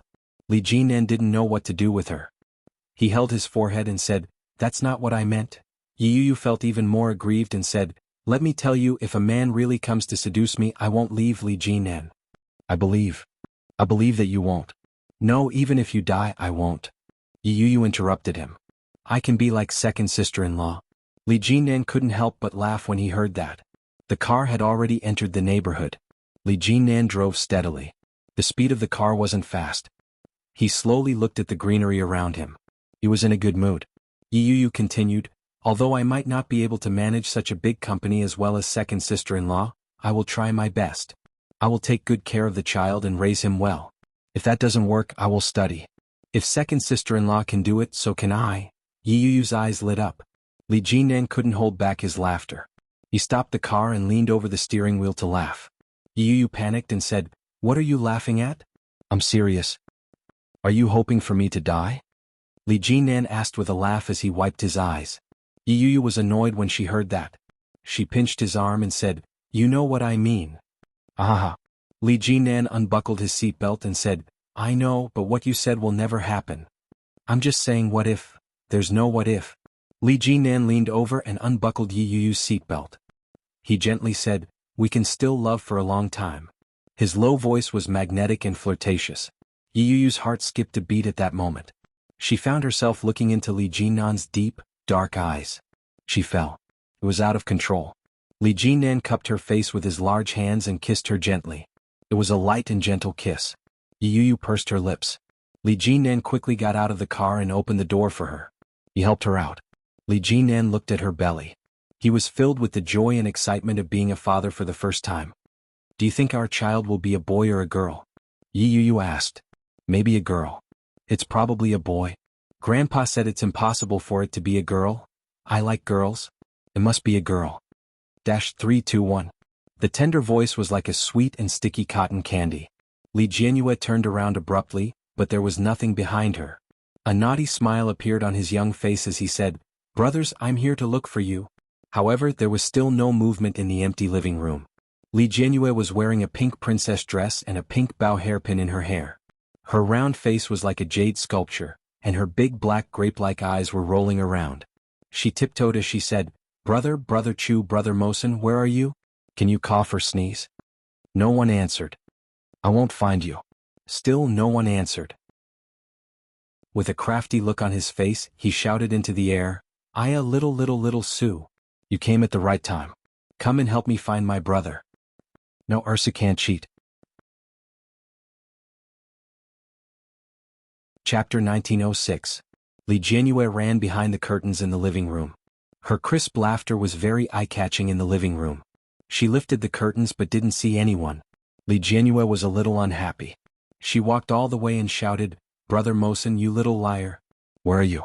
Ursa can't find you." However, no one answered. Li Jianyue walked forward a little discouraged. She turned left and right and finally went into the kitchen. The kitchen was clean and tidy. Li Jianyue walked in and shouted, "Brother Chu, Brother Mosen, brother, where are you?" As she shouted, she yawned. She opened the fridge and tiptoed to get herself a bottle of milk. She removed the straw and inserted it into the bottle. Then she started drinking. Li Jianyue sat on the sofa and felt deeply defeated. While drinking, Li Jianyue suddenly thought of a place. She took a step and went behind the stairs.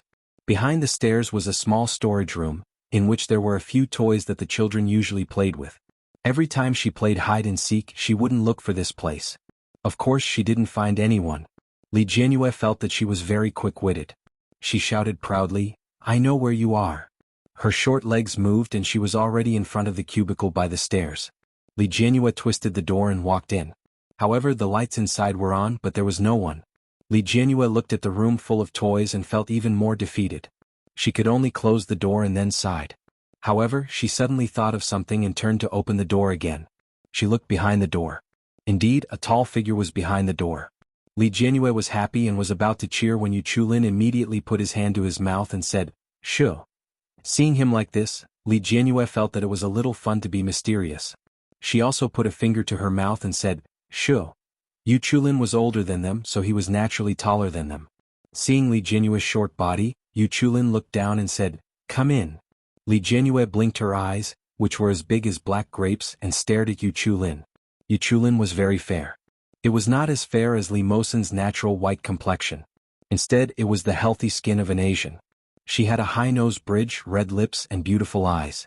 When Li Jianyue first saw Yu Chulin, she felt that he was very good-looking. When Li Jianyue heard him calling for her, she sneaked in mysteriously and asked, "Brother Chu, what are you doing here?" Yu Chulin took out an assembled tank that could fire a cannon with a press of a button. But now, the entire toy was in a mess and it looked like it was broken. "Brother Chu, this is Brother Mosen's favorite toy. If you break it, Brother Mosen will be angry." Li Jianyue's eyes widened as she stared at the toy. There was a stern warning on her face, but at the same time there was worry. "What should we do? Brother Mosen will be sad if he sees this." On Yu Chulin's fair face, his rosy lips were tightly pursed. There was an apologetic look on his childish face as he said, "I accidentally touched it just now and fell. I'll fix it." Chapter 1907. Help. Yu Chulin wanted to laugh. In the past, he had only heard Li Jianxian talk about his sister. According to his good friend Li Jianxian, his sister only had 3 characteristics: stupid, silly, and silly. Yu Chulin had naively thought that Li Jianxian was just joking. He didn't expect that after a few days of interaction, she was indeed quite silly. However, it wasn't to the extent that Li Jianxian had described. Yu Chulin had never liked to play with girls since he was young. However, when he heard Li Jianyue's suggestion, he pursed his lips and nodded. "Don't talk. Just sit and watch." Does Brother Chu really know how to repair it? Li Jianyue found it a little unbelievable. "I heard that the assembly of this tank is very complicated. Even when my father brought it back, it took him many minutes to assemble it." "How many minutes is that?" "How many minutes?" Li Jianyue couldn't tell. When she heard the question, she blushed and said, "Just many minutes." Yu Chulin laughed and sat down cross-legged again. Li Jianyue blinked her eyes at the way he was concentrating on his task. Brother Chu, your eyelashes are so long. Chu was indifferent. He stared at the thing in his hand and frowned slightly. Brother Chu, I've caught you. You'll be the ghost next. Okay. Wait for me, Yu Chulin replied. He seemed a little troubled. Brother Chu, how did you know to hide here? Did my brother teach you that? Li Jianyue felt that it was very smart to think of hiding here. What was even more smart was that she actually thought of such a place to hide. She felt that she was even smarter. Yu Chulin responded calmly and stared at the tank in his hand. I knew it. Brother Chu, isn't my brother amazing? The adults say that my brother's grades are excellent. They say that my brother is very smart and can skip a grade next year. Li Jianyue rested her chin on her hand as she watched Yu Chulin's busy hands. She pouted and said, if only I could be as good as my brothers. I want the adults to praise me too. Brother Chu, do you feel happy when you're praised by the adults? Yu Chulin was speechless. Yu Chulin furrowed his eyebrows and looked up at her. When Li Jianyue saw that he was finally looking at her, she giggled and said, Brother Chu, were you dumb in the past too? Did you only become smart later on? No. I don't believe it. Li Jianyue pouted. Granny Rong said that every child has to learn. I'm very smart. It's just because my brothers are boys that I foolishly climbed the stairs.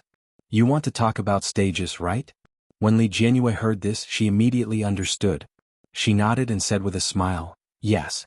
The stage, the section of the ladder. Yu Chulin, Brother Chu, you haven't answered me yet. Do you feel happy when you're praised by the adults? I'm used to it. I don't feel anything. Yu Chulin's answer was simple and clear. Li Jianyue pouted. Brother said the same thing. Only Brother Mosen would tell me the truth. What did Mosen tell you? He said he was happy. He was as happy as when Ursu was praised. Li Jianyue smiled.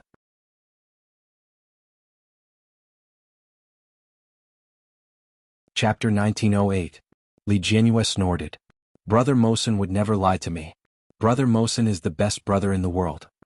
At the mention of Li Mosen, Li Jianyue got up and said, I'm not going to stay here with you. I'm going to play with Brother Mosen. Yu Chulin heaved a sigh of relief and said, all right, go ahead then. I'm almost done. I'll call you when I'm out. Li Jianyue was a little unhappy when she saw his relieved expression. She stomped her feet and walked out. Li Jianyue walked around outside and finally found Li Mosen behind the table. Aha, Brother Mosen, I found you. Li Mosen's blue eyes looked at Li Jianyue. He smiled helplessly and said, it's my turn. No, it's Brother Chu's turn. Li Jianyue was a little proud. The first person I found is Brother Chu. Where is he? He's in the toy room. He's fixing something. There was a flash of surprise in Li Mosen's clear and pure eyes. What? Li Jianyue realized that she seemed to have spilled the beans and immediately covered her mouth. Let's go take a look. Li Mosen took Li Jianyue's hand and went to the toy room. Yu Chulin had just finished repairing the toy. He heaved a huge sigh of relief after he carefully placed it back in its original position. As soon as he walked out of the door, he saw Li Jianyue and Li Mosen. Yu Chulin frowned. He was a little unhappy and said, didn't I say that I'll fix it? I'll apologize to Mosen after I fix it. Yu Chulin's tone was a little fierce. Li Jianyue shrank her neck in grievance and said, I know. Why are you so fierce? Li Mosen was unhappy. Ursu only said that you were repairing something here. What did you break just now? I'm sorry. Yu Chulin looked at Li Mosen and said, I accidentally knocked over your toy, but I fixed it now. I'll get it for you. What is it? The tank? Li Jianyue exclaimed. Brother Chu is amazing. He actually fixed the tank. His small face was full of worship. When Li Mosen saw this, he felt a little uncomfortable and said, Ursu, I know how to repair it too. Li Jianyue giggled and said, but I'm not as good as Daddy. Daddy is much better. The corners of Yu Chulin's lips curled up slightly. Then he turned around and retrieved the small tank that he had painstakingly repaired. Li Mosen took a look. Little tank's body was painted black, and there was a patch where some of the paint had clearly fallen off. Feeling a little heartache, he said, it's broken. Yu Chulin looked over. It was true. With an apologetic look on his face, he said, I'm really sorry. I didn't do it on purpose. I've already fixed it, so it shouldn't affect your use. However, if you still mind, I can buy an identical one for you and install it for you. Li Mosen stared at the small tank in his hand and felt uncomfortable. There's no need, Li Jianyue said. Brother Mosen isn't petty. You've already apologized. Brother Mosen is the most generous. He'll definitely forgive you. Am I right, Brother Mosen? Li Jianhua looked as if she had seen through everything. There was pride on her small face. Li Mosen nodded. Yes, it's all right. Yu Chulin smiled gently and said, Thank you, Mosen. The two boys looked at each other with a faint smile on their faces.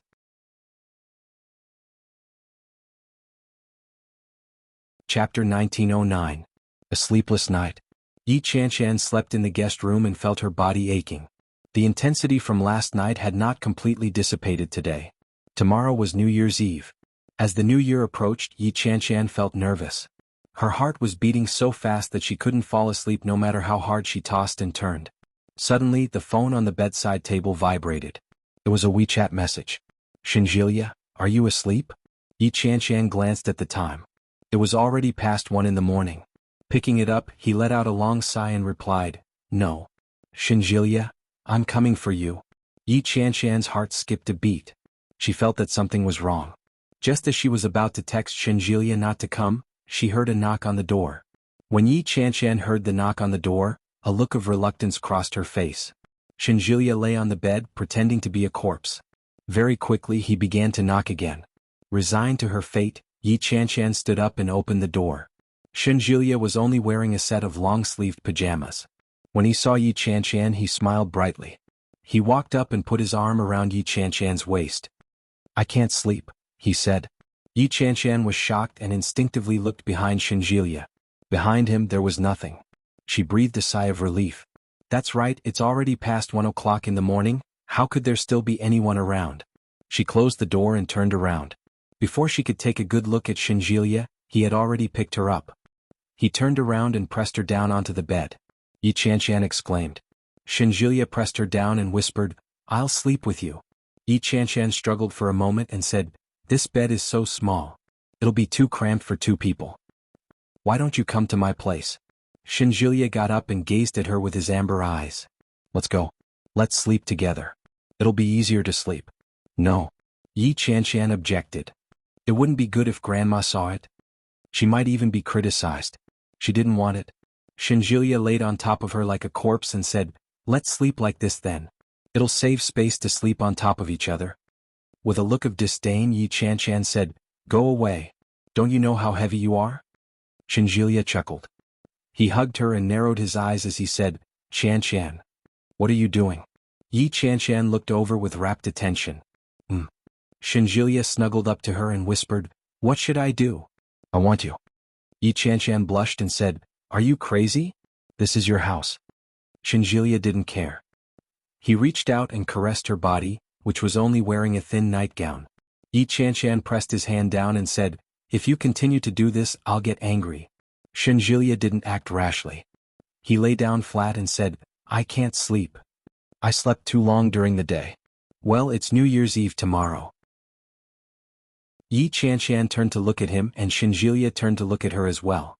When their eyes met, Yi Chanshan felt an indescribable sense of satisfaction in her heart.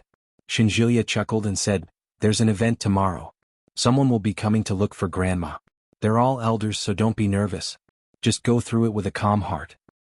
Why are you looking for Grandma? I don't know. They come every year. Aren't guests usually on the 2nd day of the new year? Isn't that a little too early? Yi Chanshan found it a little strange. Wasn't New Year's Eve usually a day for family reunions? This old lady was really different from ordinary people. Chapter 1910. Will Grandma's friend be as difficult to deal with as Grandma? Don't worry. Shinjilia laughed and looked at Yi Chanshan. He seemed to be comforting her, but at the same time, he gloated and said, They won't be more difficult to deal with than our old lady. When Yi Chanshan heard that, she didn't know whether to laugh or cry. She sighed and said, It's so difficult. Shinjilia looked up at her. I have a feeling that God doesn't like me, and that's why he wants to torture me like this. Don't think that way. Shinjilia looked up at Yi Chanshan and said seriously, What if God thinks you're easy to bully? Yi Chanshan glared at him and extended her leg to give him a kick. Shinjilia laughed and hugged her. Let's go to sleep. I'm sleepy. Go back to your place. It'll be ugly if your parents see you. Not good. What are you afraid of? Shinjilia snuggled into her arms and said, You've already come home with me for the new year. The elders already know what it means. They won't be bothered by it. Although that was what she said, Yi Chanshan still felt a little strange. Looking at Shinjilia, Yi Chanshan subconsciously turned her head and looked around the room. Could it be that there were surveillance cameras? Otherwise, why would old Mrs. Shin knock on their door at such a coincidental time? Shinjilia glanced at her and reached out to turn her face back. He said, "Don't let your imagination run wild. Grandma wouldn't do anything perverted." Yi Chanshan blushed and pushed him away. "I didn't even say anything. How did you know what I was thinking?" "Umph. Don't I know you?" This woman was sensitive and prone to overthinking things. "You're just like a child. I only imagine all kinds of imaginary things after something happens when I'm young. You're so old yet you still can't stop. You're the old one." Yi Chanshan spat. "How am I old?" Shinjilia was silent for a moment. He looked at the mound on Yi Chanshan's chest and said, "You're not big." Yi Chanshan was even more annoyed. She pinched his waist and pushed him away. "Get lost." Shinjilia almost fell off the bed.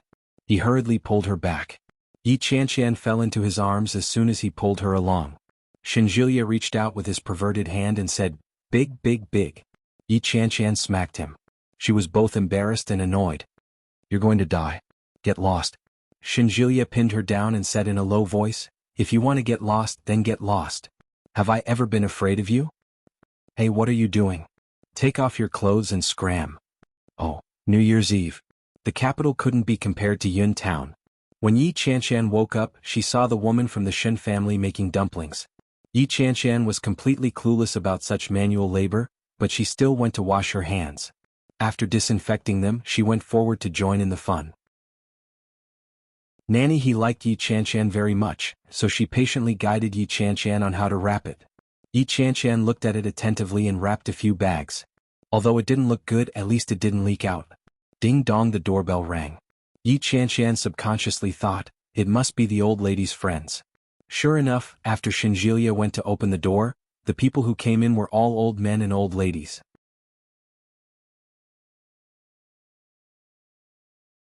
Chapter 1911. Fortunately, they didn't seem to be interested in her. Yi Chanshan didn't make a sound, afraid that they would notice her. However, she couldn't hide from them in the end. "Chanshan, come over and meet someone," Shinjilia said. Yi Chanshan finished wrapping the last dumpling and replied, "Sure." She washed her hands nervously. After making sure that she was clean and that her face and hands weren't stained with flour, she walked out. Shinjilia sat in the middle of a group of old people. He looked young and handsome. When he saw Yi Chanshan, Shinjilia waved at her and said, "Come over and meet the elders." Yi Chanshan was a little embarrassed. She looked at them and said, "Hello, Grandpa and Grandma. My name is Yi Chanshan. She's my girlfriend." The old people looked at Yi Chanshan and then turned to look at each other.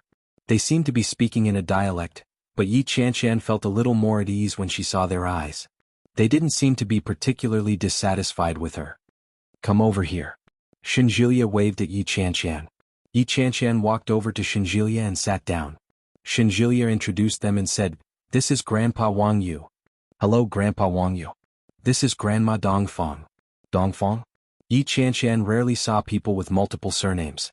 She couldn't help but take a second look and obediently greeted, "Hello, Grandma Dongfang. This is Grandpa Nanfeng." She recognized them one by one. In fact, Yi Chanshan felt that they all looked similar and didn't remember a single one of them. The smiles on their faces were quite amiable, but for some reason Yi Chanshan's hair stood on end when they stared at her. It was lunchtime and all the grandparents ate. Nanny he had woken up early to make dumplings. Yi Chanshan helped entertain the guests. Later, the guests followed old Mrs. Shen to the study to chat. It wasn't until 3 in the afternoon that the guests were sent off. An old woman with white hair and a bun held Yi Chanshan's hand before she left. She smiled warmly and said, "Good girl." Yi Chanshan was stunned. She didn't understand what she meant. She smiled, but before she could say anything, the old woman let go of her hand and left with her old companions. After Yi Chanshan and Shinjilia saw the guests off, Shinjilia turned to look at her. Shinjilia's eyes seemed to carry a strange scrutinizing look. Yi Chanshan felt strange all over. She waved her hand and said, "What are you doing? Grandma Dongfang actually likes you very much." Grandma Dongfang has the best relationship with Grandma. She's just as difficult to deal with as Grandma. Yi Chanshan looked at Shinjilia. Ah. When Yi Chanshan heard the news, she was shocked. Is it that strange? Then why did she say that I'm a good girl? I don't know either. Shinjulia smiled happily. No matter what, it's a good thing that the old man likes you. Don't you agree? Yi Chanshan had a nagging feeling that something was amiss. She nodded her head and said, that makes sense. When Yi Chanshan returned to the house, old Mrs. Shun was sitting in the living room, munching on melon seeds. When she saw Yi Chanshan enter, she said, Julia, go and cut some fruit for me. Shinjulia glanced at the old lady and then at Yi Chanshan. Chanshan, come here. Chapter 1912. Shinjulia glanced at her, then smiled and walked into the kitchen. Chanshan, old Mrs. Shun called out. Yi Chanshan immediately tensed up and replied, yes, yes. Grandma, I'm here. Don't be nervous. Is Grandma scary? Old Mrs. Shun looked at her helplessly and said, although Grandma is a little strict with you at times, it's not to the extent that you're so afraid of me now. Yi Chanshan smiled. She was too embarrassed to say anything. Yes, she was afraid. After all, she was not that strict with herself. When old Mrs. Shun saw Yi Chanshan's reaction, she laughed and asked, you met all my friends just now, didn't you? Yes, I have. Dongfang is my good friend. We've known each other for decades. She likes you very much. It was Grandma Dongfang who had just spoken to him. Yi Chanshan looked up at old Mrs. Shun. Old Mrs. Shun's eyes were fixed on Yi Chanshan's face. She nodded her head and said, you're not bad looking. You have good physiognomy. I liked you a lot when I first met you. As she spoke, she subconsciously glanced at Yi Chanshan's hand. Yi Chanshan met the old lady's gaze and opened her palm. There was a red line there. Very light, very light. Old Mrs. Shun leaned forward to take a look. Yi Chanshan was shocked and instinctively withdrew her hand. Let me take a look. Old Mrs. Shun stood up and walked over to Yi Chanshan. Yi Chanshan was a little scared.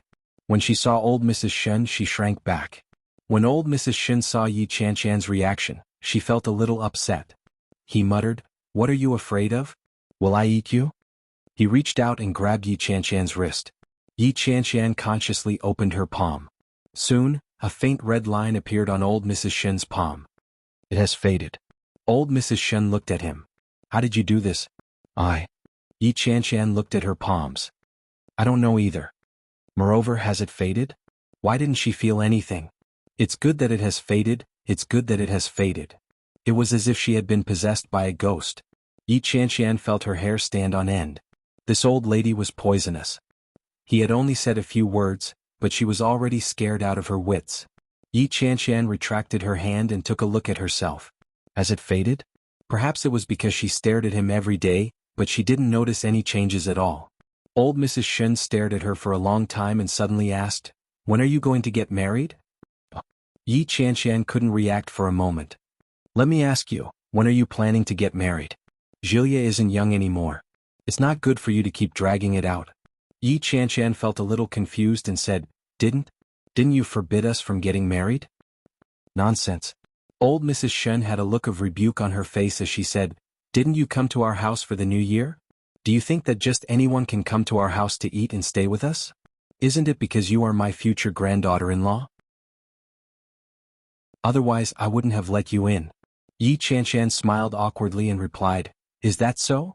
Hee, what else? As old Mrs. Shun spoke, she took out an old almanac from under the table and said, let me look at the date.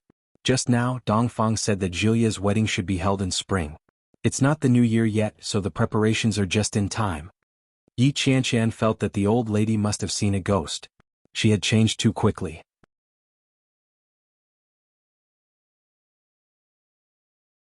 Chapter 1913. Yi Chanshan was at a loss for words. What do you mean by divorce when you want to? Yi Chanshan looked at the old lady flipping through the calendar. She pursed her lips and said, we won't divorce. Old Mrs. Shun looked up at Yi Chanshan and said, that's for the best. I do hope that you won't divorce and stay together for the rest of your lives. It'll be nice to be happy. But, it's hard to change one's fate.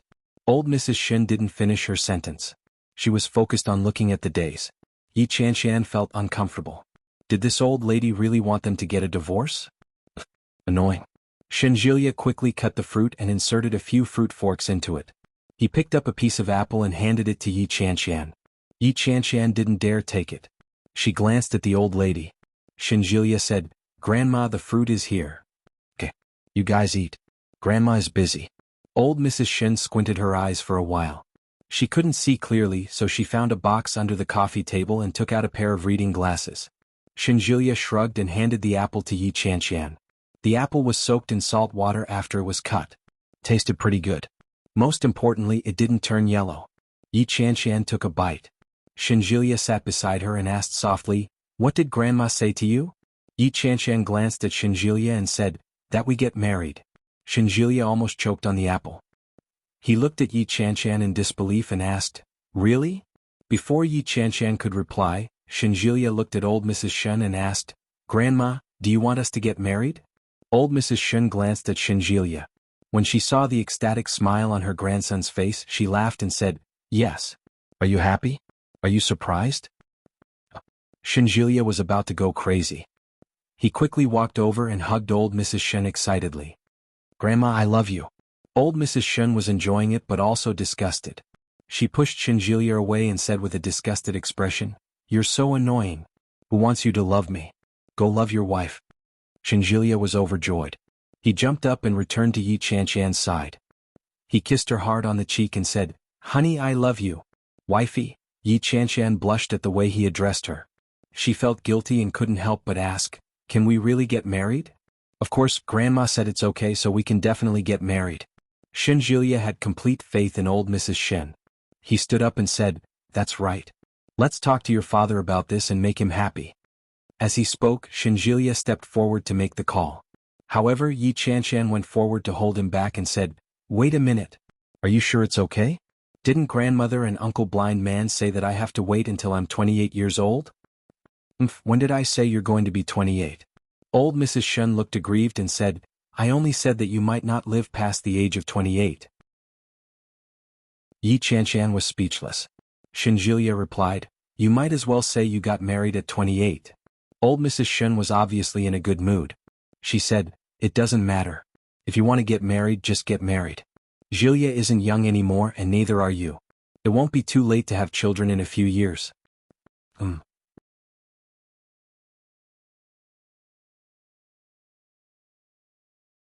Chapter 1914. For the next few days, Yi Qianqian followed Shenjilia around. On New Year's Eve, the family had dinner together. Shen Luo rushed home, but he was nowhere to be seen the next day. On the first and third days of the new year, Shenjilia took Yi Qianqian everywhere to play. On the second and fourth day of the new year, he would bring her around as a guest. Whenever he caught someone, he would say, "My wife is getting married. When the time comes, don't forget the red packet." Yi Qianqian felt both awkward and amused at the same time. After the fifth day of the new year, Shenjilia couldn't wait to return to Yun Town with Yi Qianqian. As soon as they arrived home, Shenjilia carried his luggage and walked in. He called out, "Uncle, we're back." Yi Zhenhua was entertaining guests at home, and the neighbors were chatting happily.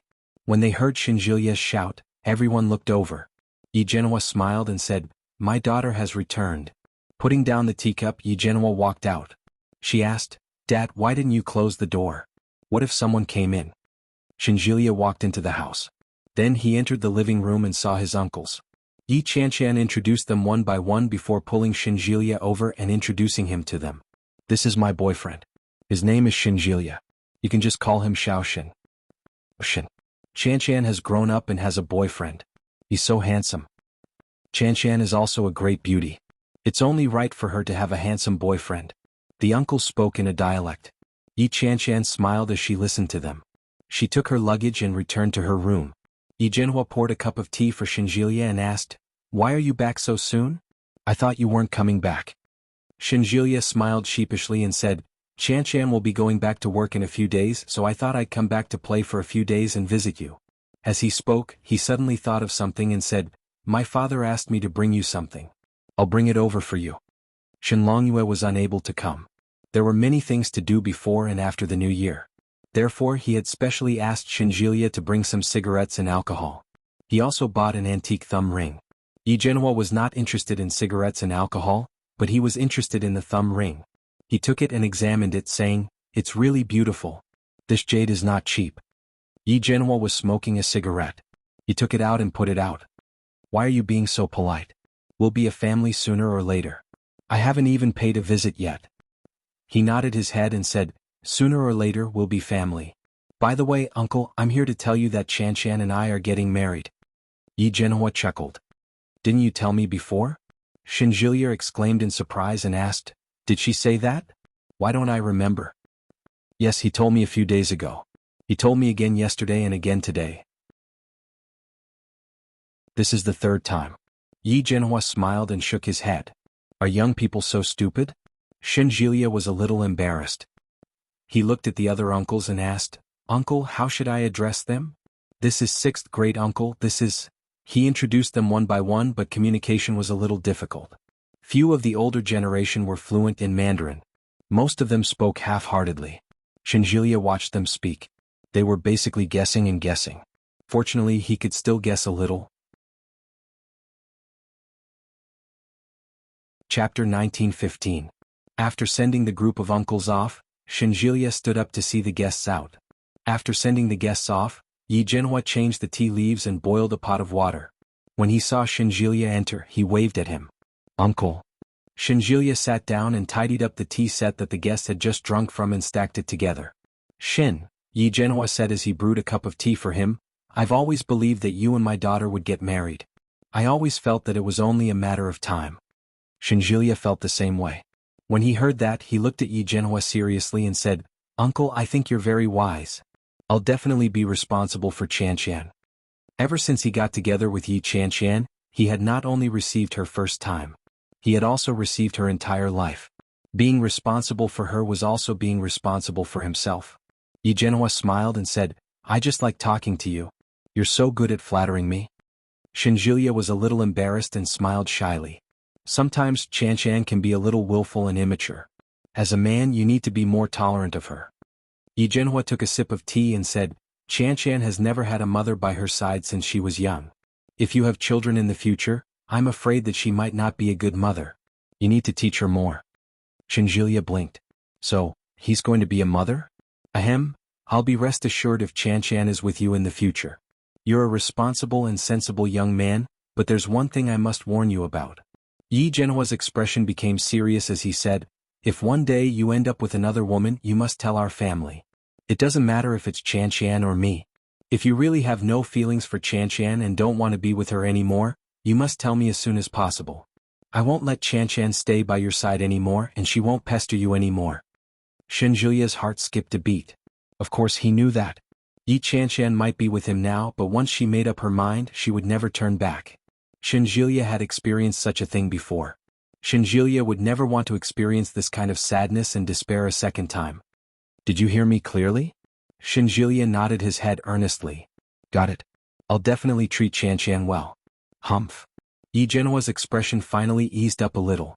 He said, I hope you remember what you said today. If I find out one day that you did something to let Chan Chan down, I'll definitely fly to the capital and smash your head. Shinjilia was amused. Yi Zhenhua looked at Shinjilia and shouted, I'm not joking. If I say I'm going to blow up your head, I really mean it. Shinjilia was ready for battle and replied, yes. Yi Zhenhua chatted with Yi Zhenhua for a while longer. Shinjilia was basically obedient and well-behaved. When he returned to Yi Chan Chan's room, he found her sleeping soundly. He had taken off his cotton-padded jacket, but he didn't cover himself with a blanket. Shinjilia was shocked. He went forward to pull out the blanket from under her and slowly covered her body with it. Yi Chan Chan moaned and stretched. When she looked at Shinjilia, she yawned and asked, have they left? Yes, let's go. Shinjilia sat down beside Yi Chan Chan and said, I just had a chat with your father. Chapter 1916. He warned me that if I didn't treat you well in the future, he would go to the capital and blow my head off. Yi Chan Chan burst out laughing. Shinjilia's face was stern as he said, I'm not joking.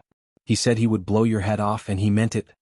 Yi Chan Chan laughed even louder as she asked, what? Did my father really say that? Shinjilia looked helpless when he saw Yi Chan Chan's reaction. He nodded his head and said, yes, that's exactly what he said. Yeah, however, Shinjilia moved closer to Yi Chan Chan and said, even if your father didn't warn me, I would still treat you well. If you don't treat me well, I'll leave. Go where? Run away from home. Why would I tell you? Yi Chan Chan wrapped herself in the blanket. If you dare to be mean to me, I'll leave. I'll leave every time I'm mean to you. Let's see if you dare to do it again. Shinjilia smiled and pleaded, I can't afford to offend you. Your words are worse than blowing my head off. Yi Qianqian looked smug. Shinjilia felt a little emotional and said, how did we end up together? Feels a little magical. When I first saw you, I didn't even notice you. Yi Qianqian pinched his waist when she heard that. Shinjilia dodged with a smile and continued, but after spending some time together, I realized that you're really interesting. You're much more interesting than you Lily. Well, Lily is about to give birth and you're still thinking about her? Yi Qianqian's words were obviously sour. Shinjilia pinched her nose and said, how is that possible? I just can't stand the fact that she's so devoted to Ming. There are thousands of good men in the world. Why does she have to be with Ming? I just don't understand, how do you women's hearts grow? Yi Qianqian kicked him and said, I'm different from Lily. If you treat me the way Ming treats Lily, I'll never look back. Shinjilia looked at Yi Qianqian with an aggrieved expression. Yi Qianqian replied earnestly, I'm serious. I won't look back. It's just like you said. It's hard to find a three-legged toad in the world, but aren't two-legged men everywhere? But you'll never find someone like me. Why do I have to be like you? You've already let me down. Why should I look for someone like you? Am I going to let you down again? Yi Qianqian snapped. I'm not a masochist. When Shinjilia heard that, he realized that it made sense. Qianqian, oh Qianqian. Shinjilia's heart was filled with both love and hate. Sometimes I envy Ming. He's such a jerk and such a wretch. How could he have a silly girl like you Lily waiting for him? Maybe he's rich and handsome? I'm also rich and handsome. Shinjilia was indignant. But you're not as rich and handsome as he is. Yi Qianqian replied matter-of-factly. Shinjilia felt as if his heart had been pierced with 1,000 holes. He weakly retorted, I'm a good man. If that's indeed better than him. Don't worry. I won't let you down. Shinjilia hugged her and said, if you really run away, I'll really cry. Yi Qianqian leaned on his shoulder and smiled. She looked up at Shinjilia. Sometimes she couldn't figure it out. His face was so handsome that it was eye-catching.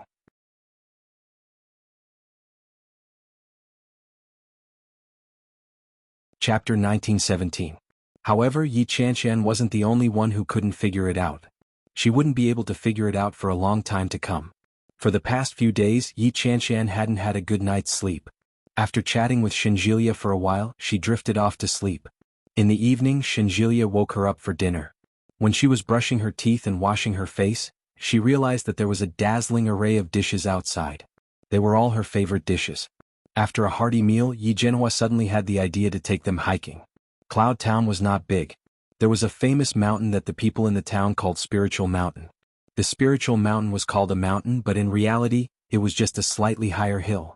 Because it was the new year, many people came to climb the mountain at night. The mountain was not steep, and some elderly people would come here to climb up and down. Yi Qianqian deliberately changed into a pair of flats, but before she could even get halfway up the mountain, she felt that she was about to give up. Although the mountain was not steep, it was somewhat slippery. There wasn't much concave or convex surface, so if a person was standing on it, they would easily slide down if they weren't careful. Yi Qianqian maintained her posture and didn't dare to move. She looked at her father, who was swaggering above her, and said pitifully, Dad, I can't move anymore. Yi Zhenhua was obviously full of energy. He turned to look at Yi Qianqian and said with a smile, You're a young lady, yet you're losing to an old man like me. Hurry up and come up. *T. How are you old? You look very young. Yi Qianqian's face was full of disgust, but she still gave him face and crawled a few more times. He was panting and sweating profusely. Shinjilia was the same. He let out a long sigh and said, Follow closely. Come, I'll pull you. Yi Qianqian reached out and grabbed Shinjilia's hand before walking forward step by step. Yi Zhenhua saw that they were in a good mood. He sighed and said, In the past it was always those people who came with their families. I was embarrassed to come alone. Ah. Yi Zhenhua smiled and looked down. I haven't been here for a long time. This time I came with my daughter and son-in-law. It's finally comfortable. Yi Qianqian's heart ached when she heard that. She was busy with work and could only go home a few times a year. In the past, when his grandfather was still around, he still had a companion. Now that Grandpa had passed away, Yi Zhenhua was living alone at home. Yi Qianqian was still a little worried. Fortunately, he was in good health, so Yi Qianqian wasn't afraid that he would suddenly fall ill. Panting, Yi Qianqian used his strength to climb up and called out, Dad, I'll come home on the weekends to keep you company, okay? Go, I don't need your company. Yi Jinhua climbed up the mountain and said while panting, Kingstown is not close to Yin Town. It's almost a 2-hour drive. It's so tiring to go back and forth. I'm not tired. Forget it. Work hard and work hard to get promoted. That's the best way to repay me. Yi Jinhua smiled. If you get promoted, I'll be able to show off when I introduce my daughter to others in the future. How great would that be? His voice was a little sweet, but the back view of him climbing the mountain looked a little frail. All alone. Yi Qianshan pursed her lips and almost burst into tears. She bit her lower lip and her eyes reddened. Shinjilia silently tightened his grip on her hand and said, Hurry up and come up.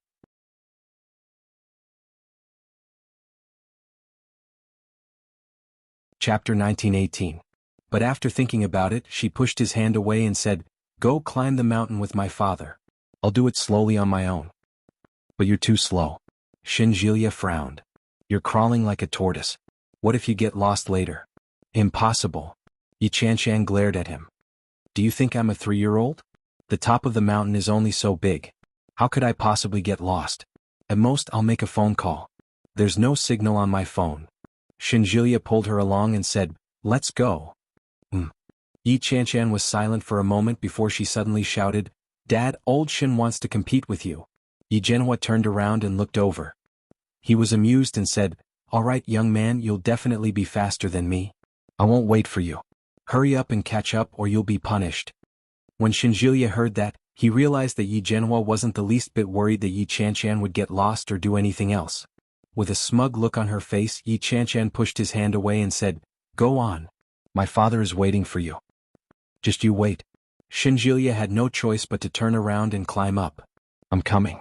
Yi Jinhua's speed was very fast and he disappeared in 2 or 3 moves. Shinjilia wasn't slow either. It was obvious that he had great stamina. Even carrying Yi Qianshan wasn't strenuous at all. Now that they were gone, Yi Qianshan was even less inclined to crawl. He took his time climbing up and rested at the same time. After about 10 minutes he climbed back down again. When he saw Yi Qianshan, Shinjilia had a helpless expression on his face and said, Saying that you crawl like a tortoise is too much of a compliment. Yi Qianshan looked at him with a smile. She naturally reached out her hand and said, Hold my hand. Shinjilia was almost defeated by her. He dragged her up slowly. After trying her best to reach the top, Yi Qianshan was exhausted. However, as soon as he arrived, he was stunned by the scenery at the top of the mountain. There were many people on the mountain but the open space was very big. Yi Qianshan looked down. All she could see were beautiful red lanterns and the deep blue sky in the distance that was tinged with pink. Below them were dark blue waves. It seemed to be the sea but it also seemed to be something else. It was beautiful. However, there was a faint green light that was even more breathtakingly beautiful. Green light? Shinjilia also looked over and his eyes were filled with amazement. Yi Qianshan suddenly recalled a rumor and said, It said that if you see the green light and make a wish in time, your wish will definitely come true. With that, Yi Qianshan clasped her hands together tightly and closed her eyes. Her heart was filled with devotion. I hope my father will be healthy and live to a ripe old age. Shinjilia glanced at her before looking at the beam of light not far away. The corners of his lips curled up slightly. Closing his eyes, Shinjilia had a wish. I hope everything goes well. Almost at the same time both of them opened their eyes. The green light in the distance had already faded away. Yi Qianshan's lips curled into a smile as she turned her head away. Shinjilia also looked over. The two of them looked at each other and smiled. The 7th day of the new year was a special day for Cloud Town. On this day it was like a small festival. Receiving guests, paying respects to the ancestors and worshipping the gods were all suitable. Shinjilia and Yi Qianshan had prepared their gifts early in the morning and went to the famous house in town. Uncle Blind's house was full of people today.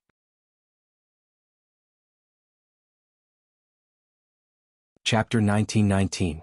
They brought all kinds of expensive gifts with them and lined up outside sincerely, hoping that the blind uncle would have his fortune read for them. Shinjilia was shocked when he saw it. Why are there so many people? Yi Qianshan glanced at them, then glanced at Shinjilia with contempt and said, Look at how inexperienced you are. Of course it's because the blind uncle is accurate. Shinjilia had never expected that the blind uncle's appeal would be so much stronger than old Mrs. Shen's. That was true. One was a true immortal and the other was a demigod. That must be the difference, right? Shinjilia and Yi Chanchan waited outside for a long time. When the line of people dwindled, they finally walked in. As soon as they entered, Shinjilia saw the obviously worn floor tiles and exclaimed, "I finally know what it means to have the doors broken. In ancient times, wooden houses must have been even worse than this." "You're ignorant." Yi Chanchan glanced at him and said, "Don't you see the doors ill?" "I see it." The floor tiles looked very dirty and there were even some wear and tear on them. However, the color of the doors was very even. "I don't know what it's like over there, but here door sills can't be stepped on." "Huh? What? I don't really understand. Grandpa told me before that the door sill is like the neck of a deity. If you step on the door sill, it's like you're stepping on the neck of a deity. It's not good." Shinjilia had never heard of it before. Now that Yi Chanchan said it, he found it a little novel. Carrying her gifts, she went to find the blind uncle. It was obvious that the blind uncle had been busy the whole day and was very tired. He was sitting in a chair and leaning against it. His eyes were open, but there were no pupils in them. They were just white. Yi Chanchan felt a little scared when she saw him. When she saw the blind uncle's exhausted look, Yi Chanchan hesitated for a moment and said, "Why don't we come back tomorrow?" "Ah, you're here." It was a woman's voice. It was a woman who looked to be in her 40s or 50s. She looked like an auntie hired by the people in town to take care of the blind uncle. She walked over and asked, "Are you Yi Genoa's daughter?" Yi Chanchan was a little surprised and asked, "Yeah, how did you know?" The old maid did not answer but looked at the blind uncle. Uncle Blind still had the same expression, but this time he spoke in a dialect, "Since you're here, come in." She didn't know why, but she had a feeling that he was waiting for her to come. She pulled Shinjilia forward and stood in front of the blind man. She greeted him, "Hello, uncle." Uncle Blind finally propped himself up and said, "Young lad, come." As he spoke, he waved to the front. He spoke in a dialect, so Shinjilia couldn't understand him. Yi Chanchan nudged him and said, "Uncle is calling for you." Shinjilia placed the gift on the table beside him and stepped forward. "Squat down," Uncle Blind said. Yi Chanchan translated and Shinjilia squatted down. Uncle Blind Man's rough hand touched Shinjilia's face. Shinjilia quickly closed his eyes. His face hurt from the rubbing. But he didn't make a sound. He pursed his lips and closed his eyes. In next to no time, the blind uncle withdrew his hand and said, "Not bad, not bad." Shinjilia understood what she was trying to say. Chapter 1920. Yi Chanchan tugged at him. Shinjilia finally stood up. He felt a little strange. "Lass." The blind uncle's voice sounded like wood rubbing against cement. It was dry, hoarse, and unpleasant to the ears. Yi Chanchan replied, "Yes." "You want to get married?" Yi Chanchan felt goosebumps all over her body. She whispered, "How did you know?" The blind uncle smiled and said, "Don't be nervous. It's fine. I won't harm you." "I know." Yi Chanchan smiled awkwardly. But she was still afraid. "Give me your boyfriend's horoscope." Shinjilia's horoscope? She only knew Shinjilia's date of birth, but she didn't know the hour of his birth. She turned to look at Shinjilia and asked, "When were you born?" "Noon." "Ah, then it's noon." Yi Chanchan quickly reported Shinjilia's horoscope and her own horoscope. Uncle Blind nodded with a serious look on his face. He pinched the fingers of his right hand as if he was calculating something. "It's the 5th day of the 3rd lunar month this year. It's the best day to get married." Yi Chanchan was a little surprised. She squatted down and said, "Uncle, you said that I would face a tribulation when I was 28 years old. Will I still face one now that I'm 28 years old?" When the blind uncle heard this, he chuckled but did not answer directly. Instead, he said, "That depends on your fate and your man's fate." "What does that mean?" Yi Chanchan didn't understand. However, she was a little unwilling, so she asked again, "Can I still have children?" "Fate." Yi Chanchan felt a little defeated. She stood up and frowned. When the old woman next to her saw Yi Chanchan's expression, she said, "Don't be afraid. There is always a solution to any disaster." "Sir, there should be a solution, right? The little girl has brought you a lot of tonics. Her father and grandfather are also very good people. Their ancestors have accumulated good karma." Uncle Blind Man only smiled and said nothing. If there was no sound, then it was the worst sound. Yi Chanchan felt that her bad habit of letting her imagination run wild was about to resurface. She stomped her feet anxiously and looked at Shinjilia. Shinjilia felt like he was listening to a book from heaven. When he saw Yi Chanchan's expression, he asked softly, "What's wrong?" Yi Chanshan's eyes reddened and she asked, "What do you think I'll do if I can't have children in the future?" When Shinjilya heard this, he thought that the blind uncle had said something despairing to her. He felt a little sad, but he looked at Yi Chanshan and enunciated each word clearly. "It doesn't matter. My family doesn't have a throne to inherit. Why would I want a child? As long as we're alive and happy, that's all that matters." Yi Chanshan wanted to cry even more. She asked, "But don't you really want a child?" "Nope, who told you that?" Shinjilya looked aggrieved and replied, "When did I say that?" "Sai, don't let your imagination run wild. If it's not, then it's not. What's important is that we're together." Yi Chanshan couldn't help but tear up. He had clearly said that. In the imperial capital, in the hotel. He told her very clearly that he wanted a child. However, it was very likely that she wouldn't be able to give birth now. What should she do? Besides, it's not up to them to decide whether we can have children or not. We can go to the hospital for a checkup. As long as there's nothing wrong with our bodies, we can definitely have children.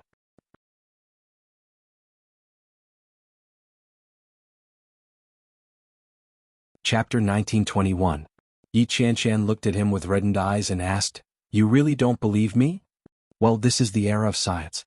Why do you believe so much nonsense?" Shinjilya placed his hand on her shoulder to comfort her. She didn't know if the blind man understood or not, but after Shinjilya finished speaking, he laughed and said, "I didn't say anything." Yi Chanshan's mood, which had been on the brink of collapse, seemed to have returned to normal when she heard his laugh. Looking at the blind man, Yi Chanshan asked, "Uncle, fate?" The blind man still used the same words. Yi Chanshan was even more uncertain. However, no matter how much she asked or said, the blind man refused to reveal a single word. The servant next to her couldn't stand it anymore and said, "If the master is willing to say it, then let him say it. If he doesn't want to say it, then he must have his reasons. Young lady, don't ask any more." Although Yi Chanshan was unwilling, she could only give up. In fact, she just wanted to feel at ease.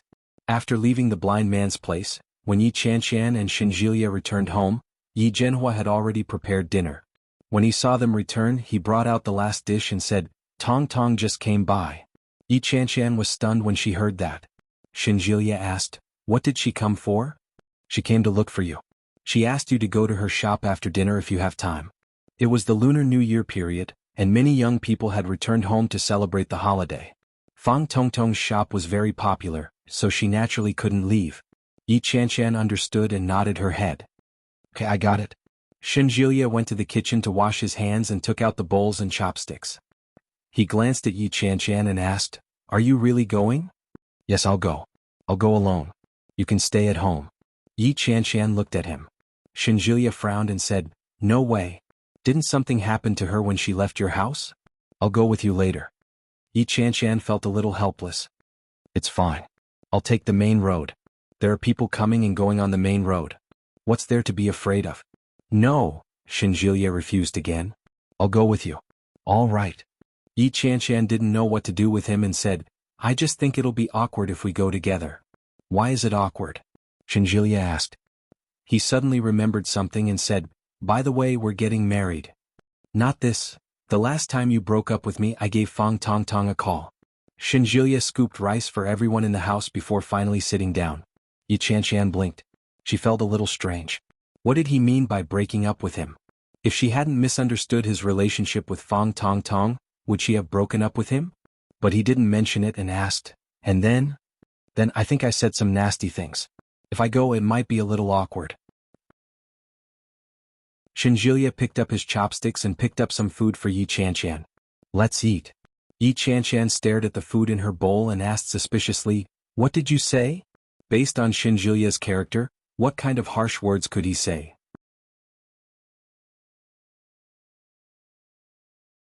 Chapter 1922. Yi Chanshan replied, "That's pretty harsh." However, Shinjilya's character wasn't bad. How angry must he be to say something like that? Yi Chanshan glanced at Shinjilya guiltily and lowered her head to eat in silence. As Shinjilya ate, he said, "In any case, I don't have a good impression of her anymore. If she wasn't your best friend, I would have chased her away a long time ago." As he spoke, he looked at Yi Chanshan with a hint of resentment and said, "Look at you. You invited a wolf into the house and wronged me. I'll remember this for the rest of my life." Yi Chanshan felt even more guilty. She looked up at Shinjilia weakly. Shinjilia looked very unhappy. Even his eating speed had slowed down significantly. When Yi Qianshan saw this, she muttered, "You're a man. Why are you so petty?" Shinjilia was even more unhappy. "All right." Yi Qianshan reached out and tugged at his hand. "I was wrong, all right? Didn't I admit my mistake later on? Look at how well I'm doing now. I'm like a fairy." Yi Zhenhua laughed out loud and looked at Yi Qianshan with disdain. As he ate, he complained, "You're so thick-skinned." Yi Qianshan stuck out her tongue and looked at Shinjilia pitifully. Shinjilia wasn't really angry. When he saw Yi Qianshan's expression, his expression relaxed a little. He said, "I got it. It's all in the past." Yi Qianshan breathed a sigh of relief and said with a smile, "Hubby is the best." Hubby? An unformed marriage. Shinjilia suddenly felt a little intoxicated when he heard those two words. His mood lightened up, but he still kept a straight face and coldly replied. Yi Qianshan had long seen through his thoughts. She laughed and lowered her head to eat. After dinner, Shinjilia escorted Yi Qianshan to the back of the big banyan tree in front of Fang Tongtong's snack shop. He specially reminded her, "When you're ready to go back, you must send me a message or call me. I'll pick you up. Don't come back alone." "Got it?" Yi Qianshan pushed him away. "Go back and wash the dishes." Shinjilia had no choice but to turn back 3 times as he walked away. Yi Qianshan walked past the big banyan tree and arrived at Fang Tongtong's door. The sound was very good and there were many young people coming and going. There were a few motorcycles parked at the entrance. Young men and women were smoking on the motorcycles, talking and laughing. Fashionable and youthful. Yi Qianshan walked over. The men glanced at her and quickly shifted their attention. Fang Tongtong, who was sitting inside, kept her gaze fixed on Yi Qianshan. Fang Tongtong waited until Yi Qianshan was right in front of her before she smiled and said, "You're here." "Yes, I'm coming." "Mom?" Fang Tongtong called out and walked inside. "Qianshan, you're here. Come and take care of the shop." "Okay." Mrs. Fang's voice wasn't soft either and it reached outside. Soon Mrs. Fang came out. When he saw Yi Qianshan, he seemed a little touched and said, "You're here, Qianshan. Come in and have a seat. I'll take care of things here."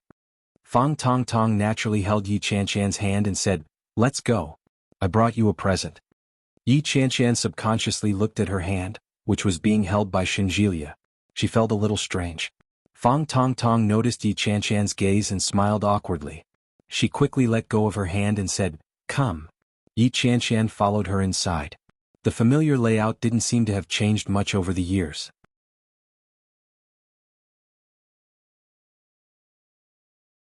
Chapter 1923. Actually, Fang Tongtong's home wasn't here. Instead, it was in the small villa behind. After so many years, the family had been quite well off. However, he spent almost all of his time in this small restaurant, so it naturally became his second home. Inside there was a sofa, tea set, tables and chairs. After Fang Tongtong walked in, she took out a bag. It looked like a jewelry wrapper. "Here, this is for you." Fang Tongtong sat down on a stool. "What would you like to drink?" "I recently learned how to brew coffee. Do you want a cup?" Yi Qianshan sat down and naturally opened the gift bag in her hand. She said, "No, I won't be able to sleep later. It's been a few days and I still need to rest." Are you not feeling well?" "No." Yi Qianshan opened the package and said, "If you want to have a child, you'll have to go to the hospital for a checkup." Fang Tongtong suddenly felt a little sad when she heard that. He looked at Yi Qianshan and asked, "Are you married?" "Not yet." Yi Qianshan glanced at her. "If I were to get married, wouldn't you know? I still have a wedding to attend."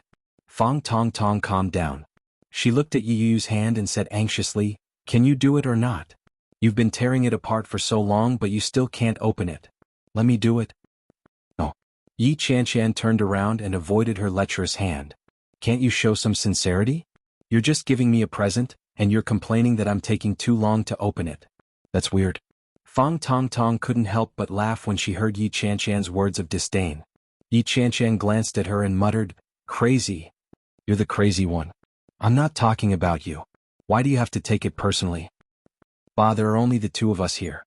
If you don't scold me, why are you scolding the air?" "I'll just curse at the air. I'm happy to," Yi Qianshan said matter-of-factly. Finally, the packaging was removed. It was indeed a jewelry box. Yi Qianshan opened the box and saw a ruby. The ruby was not small and was made into the shape of a key. There were many diamonds on the key. Yi Qianshan was stunned when she saw it. She looked up at Fang Tongtong and said, "You've struck it rich. Why did you give her such an expensive gift? Do you want to die?" "I didn't get rich." Fang Tongtong's smile faded. "I just wanted to apologize to you." "Apologize?" Yi Qianshan looked at the extravagant necklace. The necklace would cost at least tens of thousands of yuan, right? Or even more expensive? Yes. Fang Tongtong looked at Yi Qianshan and said, "I'm sorry about what happened before, Qianshan." Yi Qianshan didn't respond. She stared at the necklace in her hand and nodded her head in satisfaction. She said, "Your apology is very sincere. I like it. Of course it's enough. I bought this necklace with all my savings over the years." Fang Tongtong had a pained expression on her face. "Damn it. I can't even bear to buy something so expensive myself." Yi Qianshan closed the lid and looked at Fang Tongtong earnestly. She said, "Don't worry. I'll treat her well." Fang Tongtong glared at her, but she quickly smiled. Yi Qianshan looked at her and smiled. She quickly changed the topic. She had originally thought that it would be awkward to meet Fang Tongtong here. Later on, she realized that no matter what happened, their relationship of more than 10 years was still a relationship.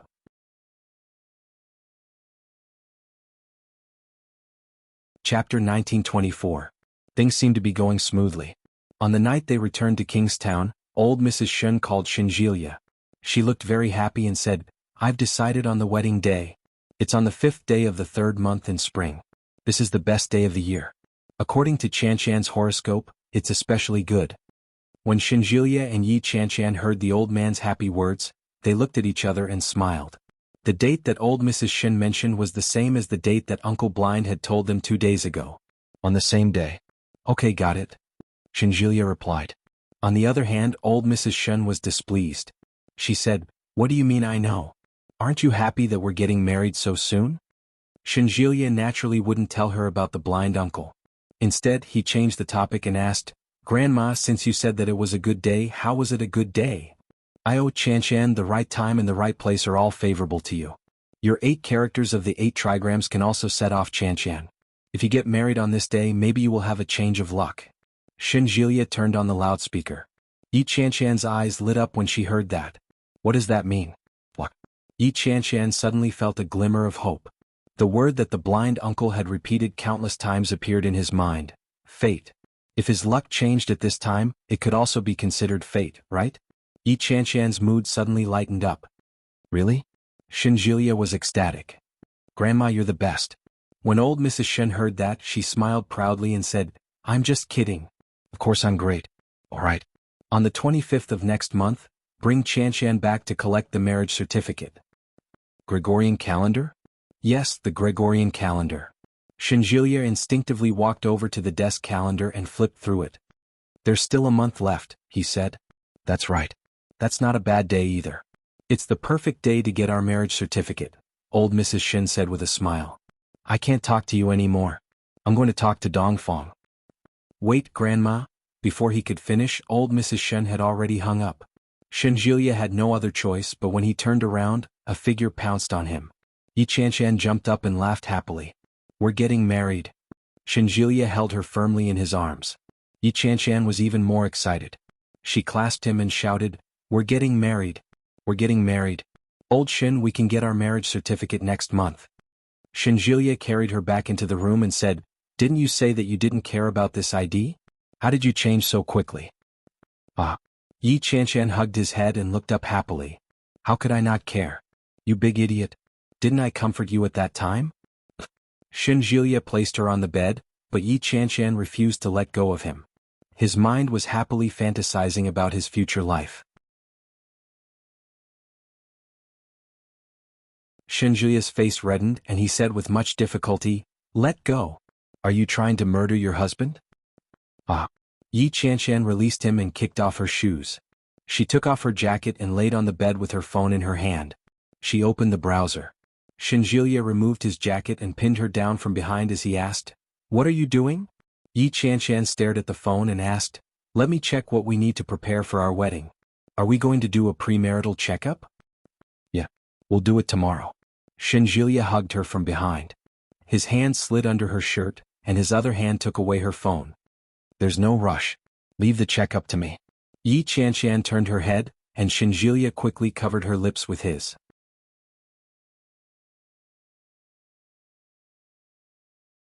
Chapter 1925.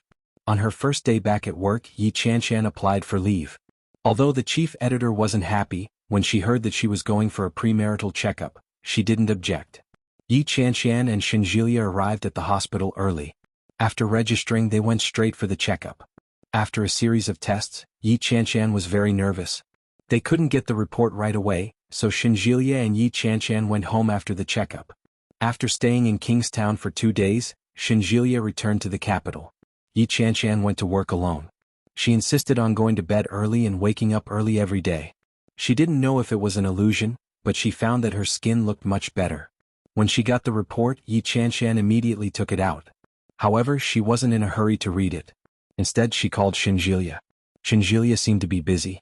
It took a long time for him to pick up. It was very quiet on the other end. Xinjilia said softly, "Give me 10 minutes. Okay." Yi Qianshan immediately hung up. She stared at the report in front of her and took a deep breath before flipping it open. She read through everything. Everything was normal. Negative. Normal. Yi Qianshan read it over and over again. Her original nervousness disappeared. She took photos of every page and sent them to Xinjilia's phone. After about 5 minutes, Xinjilia called back. Yi Qianshan picked up and said excitedly, "I got the report. I saw it." Xinjilia seemed to be in a good mood. He said, "All the tests are normal. There's nothing different." "Ah. Does it prove that my body is healthy?" "Yeah." "Did you get the report on the uterus that day?" "Yeah. I sent it to you." "Yeah." Xinjilia smiled sincerely and said, "Everything is normal. Everything is normal. You're healthy." Yi Qianshan fell into the chair. She laughed excitedly and said, "Old Shen, I miss you so much." "I miss you too." Xinjilia looked at the calendar. "Remember to bring your household register and ID card. We're going to the Civil Affairs Bureau." Oh my, old Shen is getting married?" A colleague next to him overheard and immediately began to tease him. Yi Qianshan heard it too. She didn't mind and said, "Tell your colleague that there will be wedding candies." Xinjilia smiled. He glanced at the man and said, "Don't worry. You'll get plenty of red packets." Yi Qianshan burst out laughing and said, "Go ahead. I have to get back to work. Wait for me." "Few sure," Xinjilia replied. He only put down the phone after Yi Qianshan hung up. He turned around and continued to busy himself. Wuxia. The new year had just ended, and the surroundings were still immersed in the festive atmosphere. Su Qinsi helped Nanny Rong make desserts for the children. Standing next to the stove, she slowly stirred the sugar in the pan. The small fire simmered slowly, and the fragrance permeated the air. Li Jianyue ran around with little Su and shouted in a crisp voice, "Mommy!" Little Su smelled the fragrance too. "She's so happy."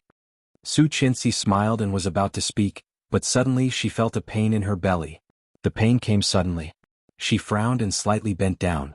Nanny Rong saw this and asked in surprise, "Madam, what's wrong?"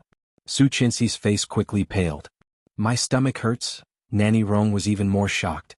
She quickly turned off the fire and supported her. "Are you going to give birth?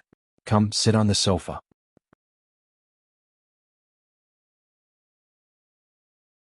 Chapter 1926. Hearing Ursu's words, Nanny Rong frowned and said, "It's not as simple as a stomachache. Hurry up and call your father." Li Jianyue had never seen Nanny Rong so serious before. She was shocked and said, "Oh, I'll go right now." Su Qinsi's situation looked bad. Her waist was slightly arched and her belly was bulging. Her face looked a little pale and she was holding a spoon in her hand. Nanny Rong took the spoon from Su Qinsi's hand and put it down. Then she helped Su Qinsi to sit on the sofa. Su Qinsi's belly was swollen and painful, and she held it uncomfortably. Nanny Rong knew that she was really going to give birth. She looked at Ursu and saw that she was calling Li Xiqing. Li Xiqing quickly picked up. Ursu turned on the speaker and said in a crisp voice, "Hello, Dad, Nanny Rong asked me to call you. She said that Mom has a stomachache." Li Xiqing was preparing for the meeting. When he heard this, he was stunned and said, "Your mother has a stomachache?" "Yes." "Ask Nanny Rong if Mom is going to give birth." "Yes, yes, yes." Nanny Rong couldn't stand it anymore and shouted, "Sir, come back quickly. Madam looks very uncomfortable. Come back quickly and take her to the hospital." In the president's office of the LS Group, Qingyu walked in with the meeting materials and knocked on the door. Li Xiqing had just hung up the phone, and then he picked up his coat and said, "The meeting is postponed." Qingyu was stunned and asked, "Why?" "My wife is giving birth." Almost flying out, Li Xiqing soon disappeared. Qingyu was surprised and said, "Susu is going to give birth again?" She picked up her phone and called Rong Rue. After all, he was Su Qianxi's cousin, so it was necessary to inform him. She went to the conference room to inform them of the situation. Everyone expressed their blessings and then left. When Li Xiqing returned home, he ran in. Seeing Su Qianxi leaning on the sofa, he said, "Honey, I'm back." Su Qianxi glanced at Li Xiqing and said with some grievance, "Mr. Li, it hurts?" Li Xiqing quickly walked forward, pushed Nanny Rong aside, and then went forward to carry Su Qianxi. "Nanny Rong, take Ursa with you. Mosen is still inside." Nanny Rong hesitated. However, Ursa looked excited and said, "Is Mommy going to give birth to a little brother?" "She's a little girl." He corrected her and quickly carried her out. Opening the car door, Li Xiqing thought for a moment and said, "Ursu, you stay at home with Granny Rong and Xiao Su. I'll take your mother to the hospital." Li Jianyue looked a little disappointed, but she still pouted and said, "All right then. Daddy has to take good care of Mommy." "Of course." Li Xiqing touched his daughter's head and said, "Daddy is leaving." Su Qianxi's face was pale, which made Li Xiqing feel sorry for her. He started the car and drove straight in the direction of the first maternity hospital. When she arrived at the hospital, she looked much better. He got out of the car and hugged her. "Does it still hurt?" Su Qianxi shook her head and said, "It's not that painful."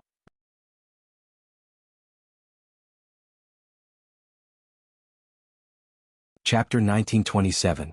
The pain of a pregnant woman was sometimes heavy and sometimes light. Just lying on the bed, Su Qianxi felt an unbearable swelling pain again. It was the first time that Li Xiqing had seen her give birth so closely. His lips tightened in fear and he said, "Doctor, hurry up. My wife has a stomachache." The nurse was a bit speechless, but she still said in a good attitude, "That's what women do when they give birth. They'll be fine after they give birth." "When can she give birth?" "I don't know yet. Her water hasn't broken yet. I guess it'll take a while." "How long?" Li Xiqing was a bit loud. The nurse looked at Li Xiqing and said, "Mr. Li, it depends on the pregnant woman. It's not up to us to decide. Some people have to give birth for a few days, but others have to give birth immediately." "Give birth immediately? A cesarean section?" "A cesarean section is also an option, but I recommend you to have a natural birth. After all, your wife had a cesarean section before, and they also gave birth here." Therefore the nurse was very clear. When Su Qianxi gave birth for the first time, this man was not by her side at all. The way she looked at Li Xiqing was also a bit strange. Li Xiqing nodded as if he was thinking. Su Qianxi was lying on the bed looking very pale. "Mr. Li, please stay here with your wife. If anything happens, just press the service bell." "What do you mean?" The nurse held back her laughter and said, "For example, the pregnant woman can't stand the pain or her water breaks or any other emergency. You can go out." Su Qianxi's voice rang out. "Let my husband stay here." The nurse felt relieved and said, "Okay, call me if anything happens." After the nurse left, Li Xiqing sat on the edge of Su Qianxi's bed. Su Qianxi looked at her husband, feeling both amused and distressed. She reached out and touched his face. His first child was already absent. This time he was nervous and flustered, and Su Qianxi saw all of it. "Don't be nervous. It's not that painful," she comforted him. Li Xiqing suddenly laughed.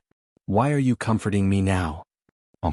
Su Qianxi's face was pale, but she was in good spirits. "Look at yourself. Can you comfort me now?" Li Xiqing caught her hand and kissed it gently. "Don't I look bad now?" Su Qianxi smiled and said, "No, my husband is always the most handsome." Li Xiqing curled his lips and looked at her belly. His stomach looked round. It was huge. However, compared to the first twin, it was undoubtedly much smaller. "Bite me if it hurts." He looked at her with concern. "Your lips are blue." "Of course not. It's over if my lips turn blue." Su Qianxi's mental state was not bad, but suddenly, it began to hurt again. Don't talk. Save your energy." He held her hand and sat next to her. Su Qianxi's heart was warm. At least this time he was by her side. After another 2 hours of pain, Su Qianxi's water broke, and the doctors and nurses sent her to the delivery room. After a series of procedures and disinfection, Li Xiqing could enter the delivery room.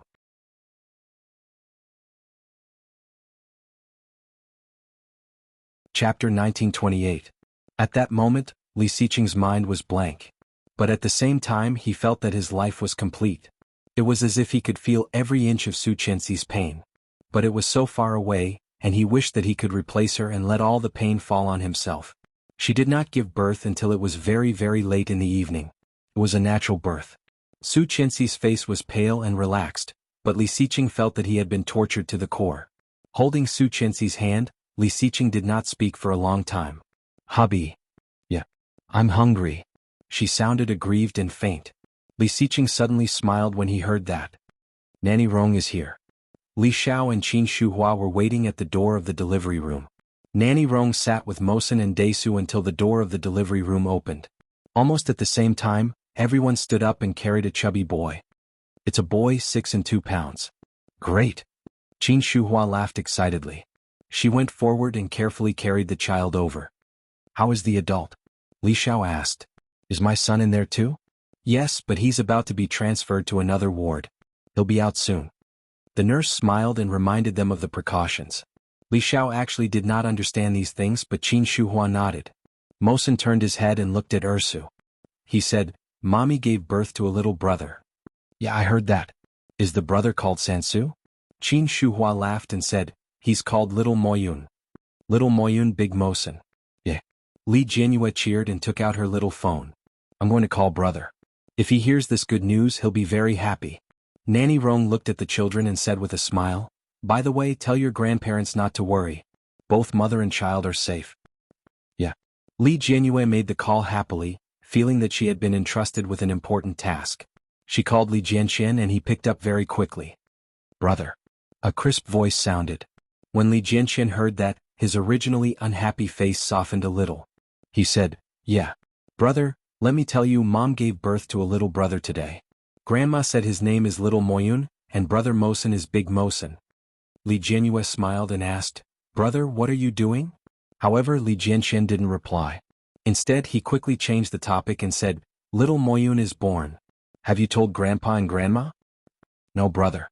I miss you so much. Li Jianyue pouted. Brother, when are you coming back? Li Jianxian lay on the small bed and looked at the photo not far away. He whispered, I just came from Kingstown. Then big brother, when are you coming back? Wait for the holidays. Then big brother, when are you going to have a holiday? Let's wait for brother to graduate. Li Jianxian looked at his little desk, which was filled with all kinds of junior high school textbooks and questions. I want to go back and see Little Moyun too. I didn't see it either. I'll go and take a photo of Little Moyun and send it to you. All right. Just you wait. Li Jianxian removed the phone from his ear and ran towards Qin Shuhua. Grandma, I want to take a photo of the little brother and send it to brother. Looking at Li Jianyue's expression, Li Mosen suddenly thought of a phrase, 2 innocent children. Ersu and Daisu's relationship was too close, and the time they spent together couldn't compare to the strong familial love between them.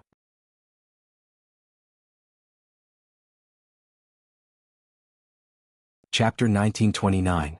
Qin Shuhua helped Li Jianyue take a few photos of Little Moyun's face and then handed the phone to Li Jianyue.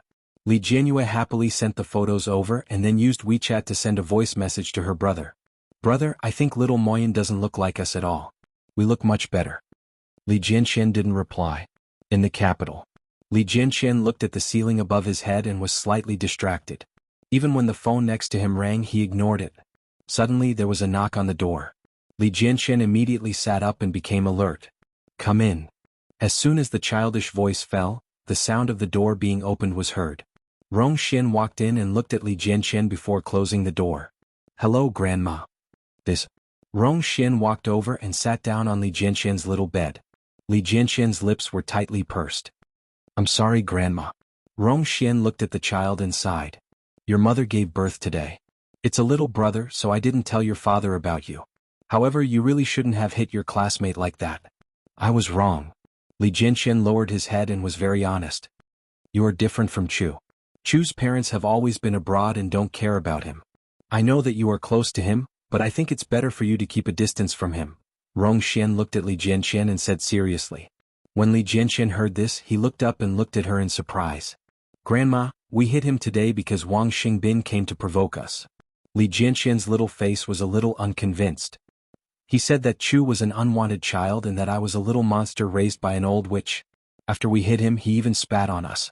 I was very angry, So, you hit your classmate until his teeth fell out and his face was swollen. He might even have a concussion. Rong Xian was a little angry. Li Jianxian, what did Grandma usually teach you? A gentleman uses his fists, not his mouth. Not only did you hit him, but you also hit him until he was hospitalized.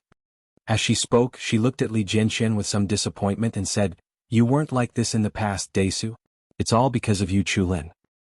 Grandma, no. Yu Chulin used to have violent tendencies. He looks quiet, but he's actually mentally deficient. His father has mania, so it's best if you don't hang out with him anymore. Li Jianxian couldn't believe that Rong Xian would say such a thing. Grandma, okay, don't talk about it anymore.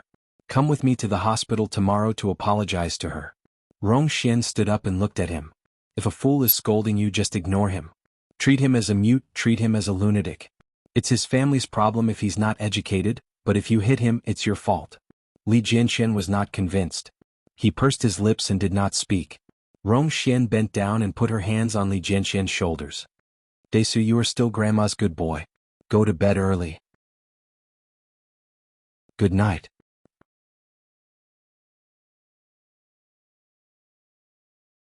Chapter 1930.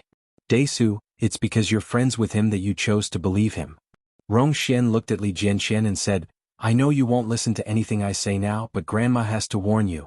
Don't contact him anymore. Do you hear me? Grandma, I don't agree. Calm down first. School will start in a few days. You have to prepare well.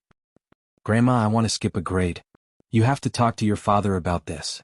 Rong Xian looked at Li Jianxian and said, Go to sleep. Good night. The door to the room was closed. Li Jianxian looked at the dark surroundings and suddenly felt a little sad. Mom, I want to go home. Li Xiqing carried the child until late at night. The newborn's body was as soft as a piece of cotton. He held it carefully, afraid that he would hurt the child. Qin Shuhua watched from the side, and her heart was in her throat. She said, Slow down. Slow down. Li Xiqing was already nervous, and after hearing Qin Shuhua's reminder, he felt even more uncomfortable. Su Qianxi had fallen asleep, but when she heard the movement in front of the bed, she woke up again. Seeing that Li Xiqing didn't dare to move, she smiled and said, Don't be afraid. Her voice was very soft. Li Xiqing quickly came over and smiled at Su Qianxi. Then the child in his arms began to struggle. His little hands and feet flailed and his wrinkled face turned slightly red. Then he opened his mouth and burst into tears. Li Xiqing's body stiffened and he asked, Why are you crying? Are you hungry? Qin Shuhua heard that and said, Hurry up and carry the child to Qianqian. Feed him. Okay. Li Xiqing carefully carried the child over and said, Honey, feed him. Su Qianxi slowly sat up, and Qin Shuhua went up to help her. Li Xiqing handed the child to her. When Su Qianxi took it, she could clearly feel the man's hand tremble slightly. Don't be afraid. The child is very strong. But this adult had scared the hell out of him. After feeding the child milk, little Moyun instinctively sucked on the milk and closed his eyes in satisfaction. But after a while he began to cry again. Su Qianxi touched his diaper and found that it felt a little wrong. She said, Does the baby need to change his diaper? Take a look. Li Xiqing hurried forward to hold her and said, Diaper change, Mom. Qin Shuhua had just walked out to coax her granddaughter. Hearing his voice, she immediately responded, What's up? Please tell me to change my diaper. Qin Shuhua almost laughed and said, Wait a minute. Li Jianyue walked forward and stared at him with her big round eyes. Daddy, are you going to change little brother's diaper? Yes, Ursu, go out first. It will stink. Li Jianyue's eyes were wide open, but her eyelids were starting to drool. She said, I'm not afraid of the stench. I want to take a video and send it to my brother. It's a video of Daddy changing my little brother's diaper. Li Xiqing's expression changed. He coughed softly and said, What's there to see? Don't take pictures, Mosen. Li Mosen responded from outside. Take your sister out. Let Granny Rong take you home to sleep. It's getting late. You're tuning in to the Han Li's Wuxia Adventures YouTube channel. We're so grateful for your support, and don't forget to subscribe to join us on this incredible journey through captivating stories. Your generosity through donations truly makes a world of difference, as it's the primary source of revenue that allows me to expand and enhance this channel for you. Thank you from the bottom of my heart for being a part of this adventure.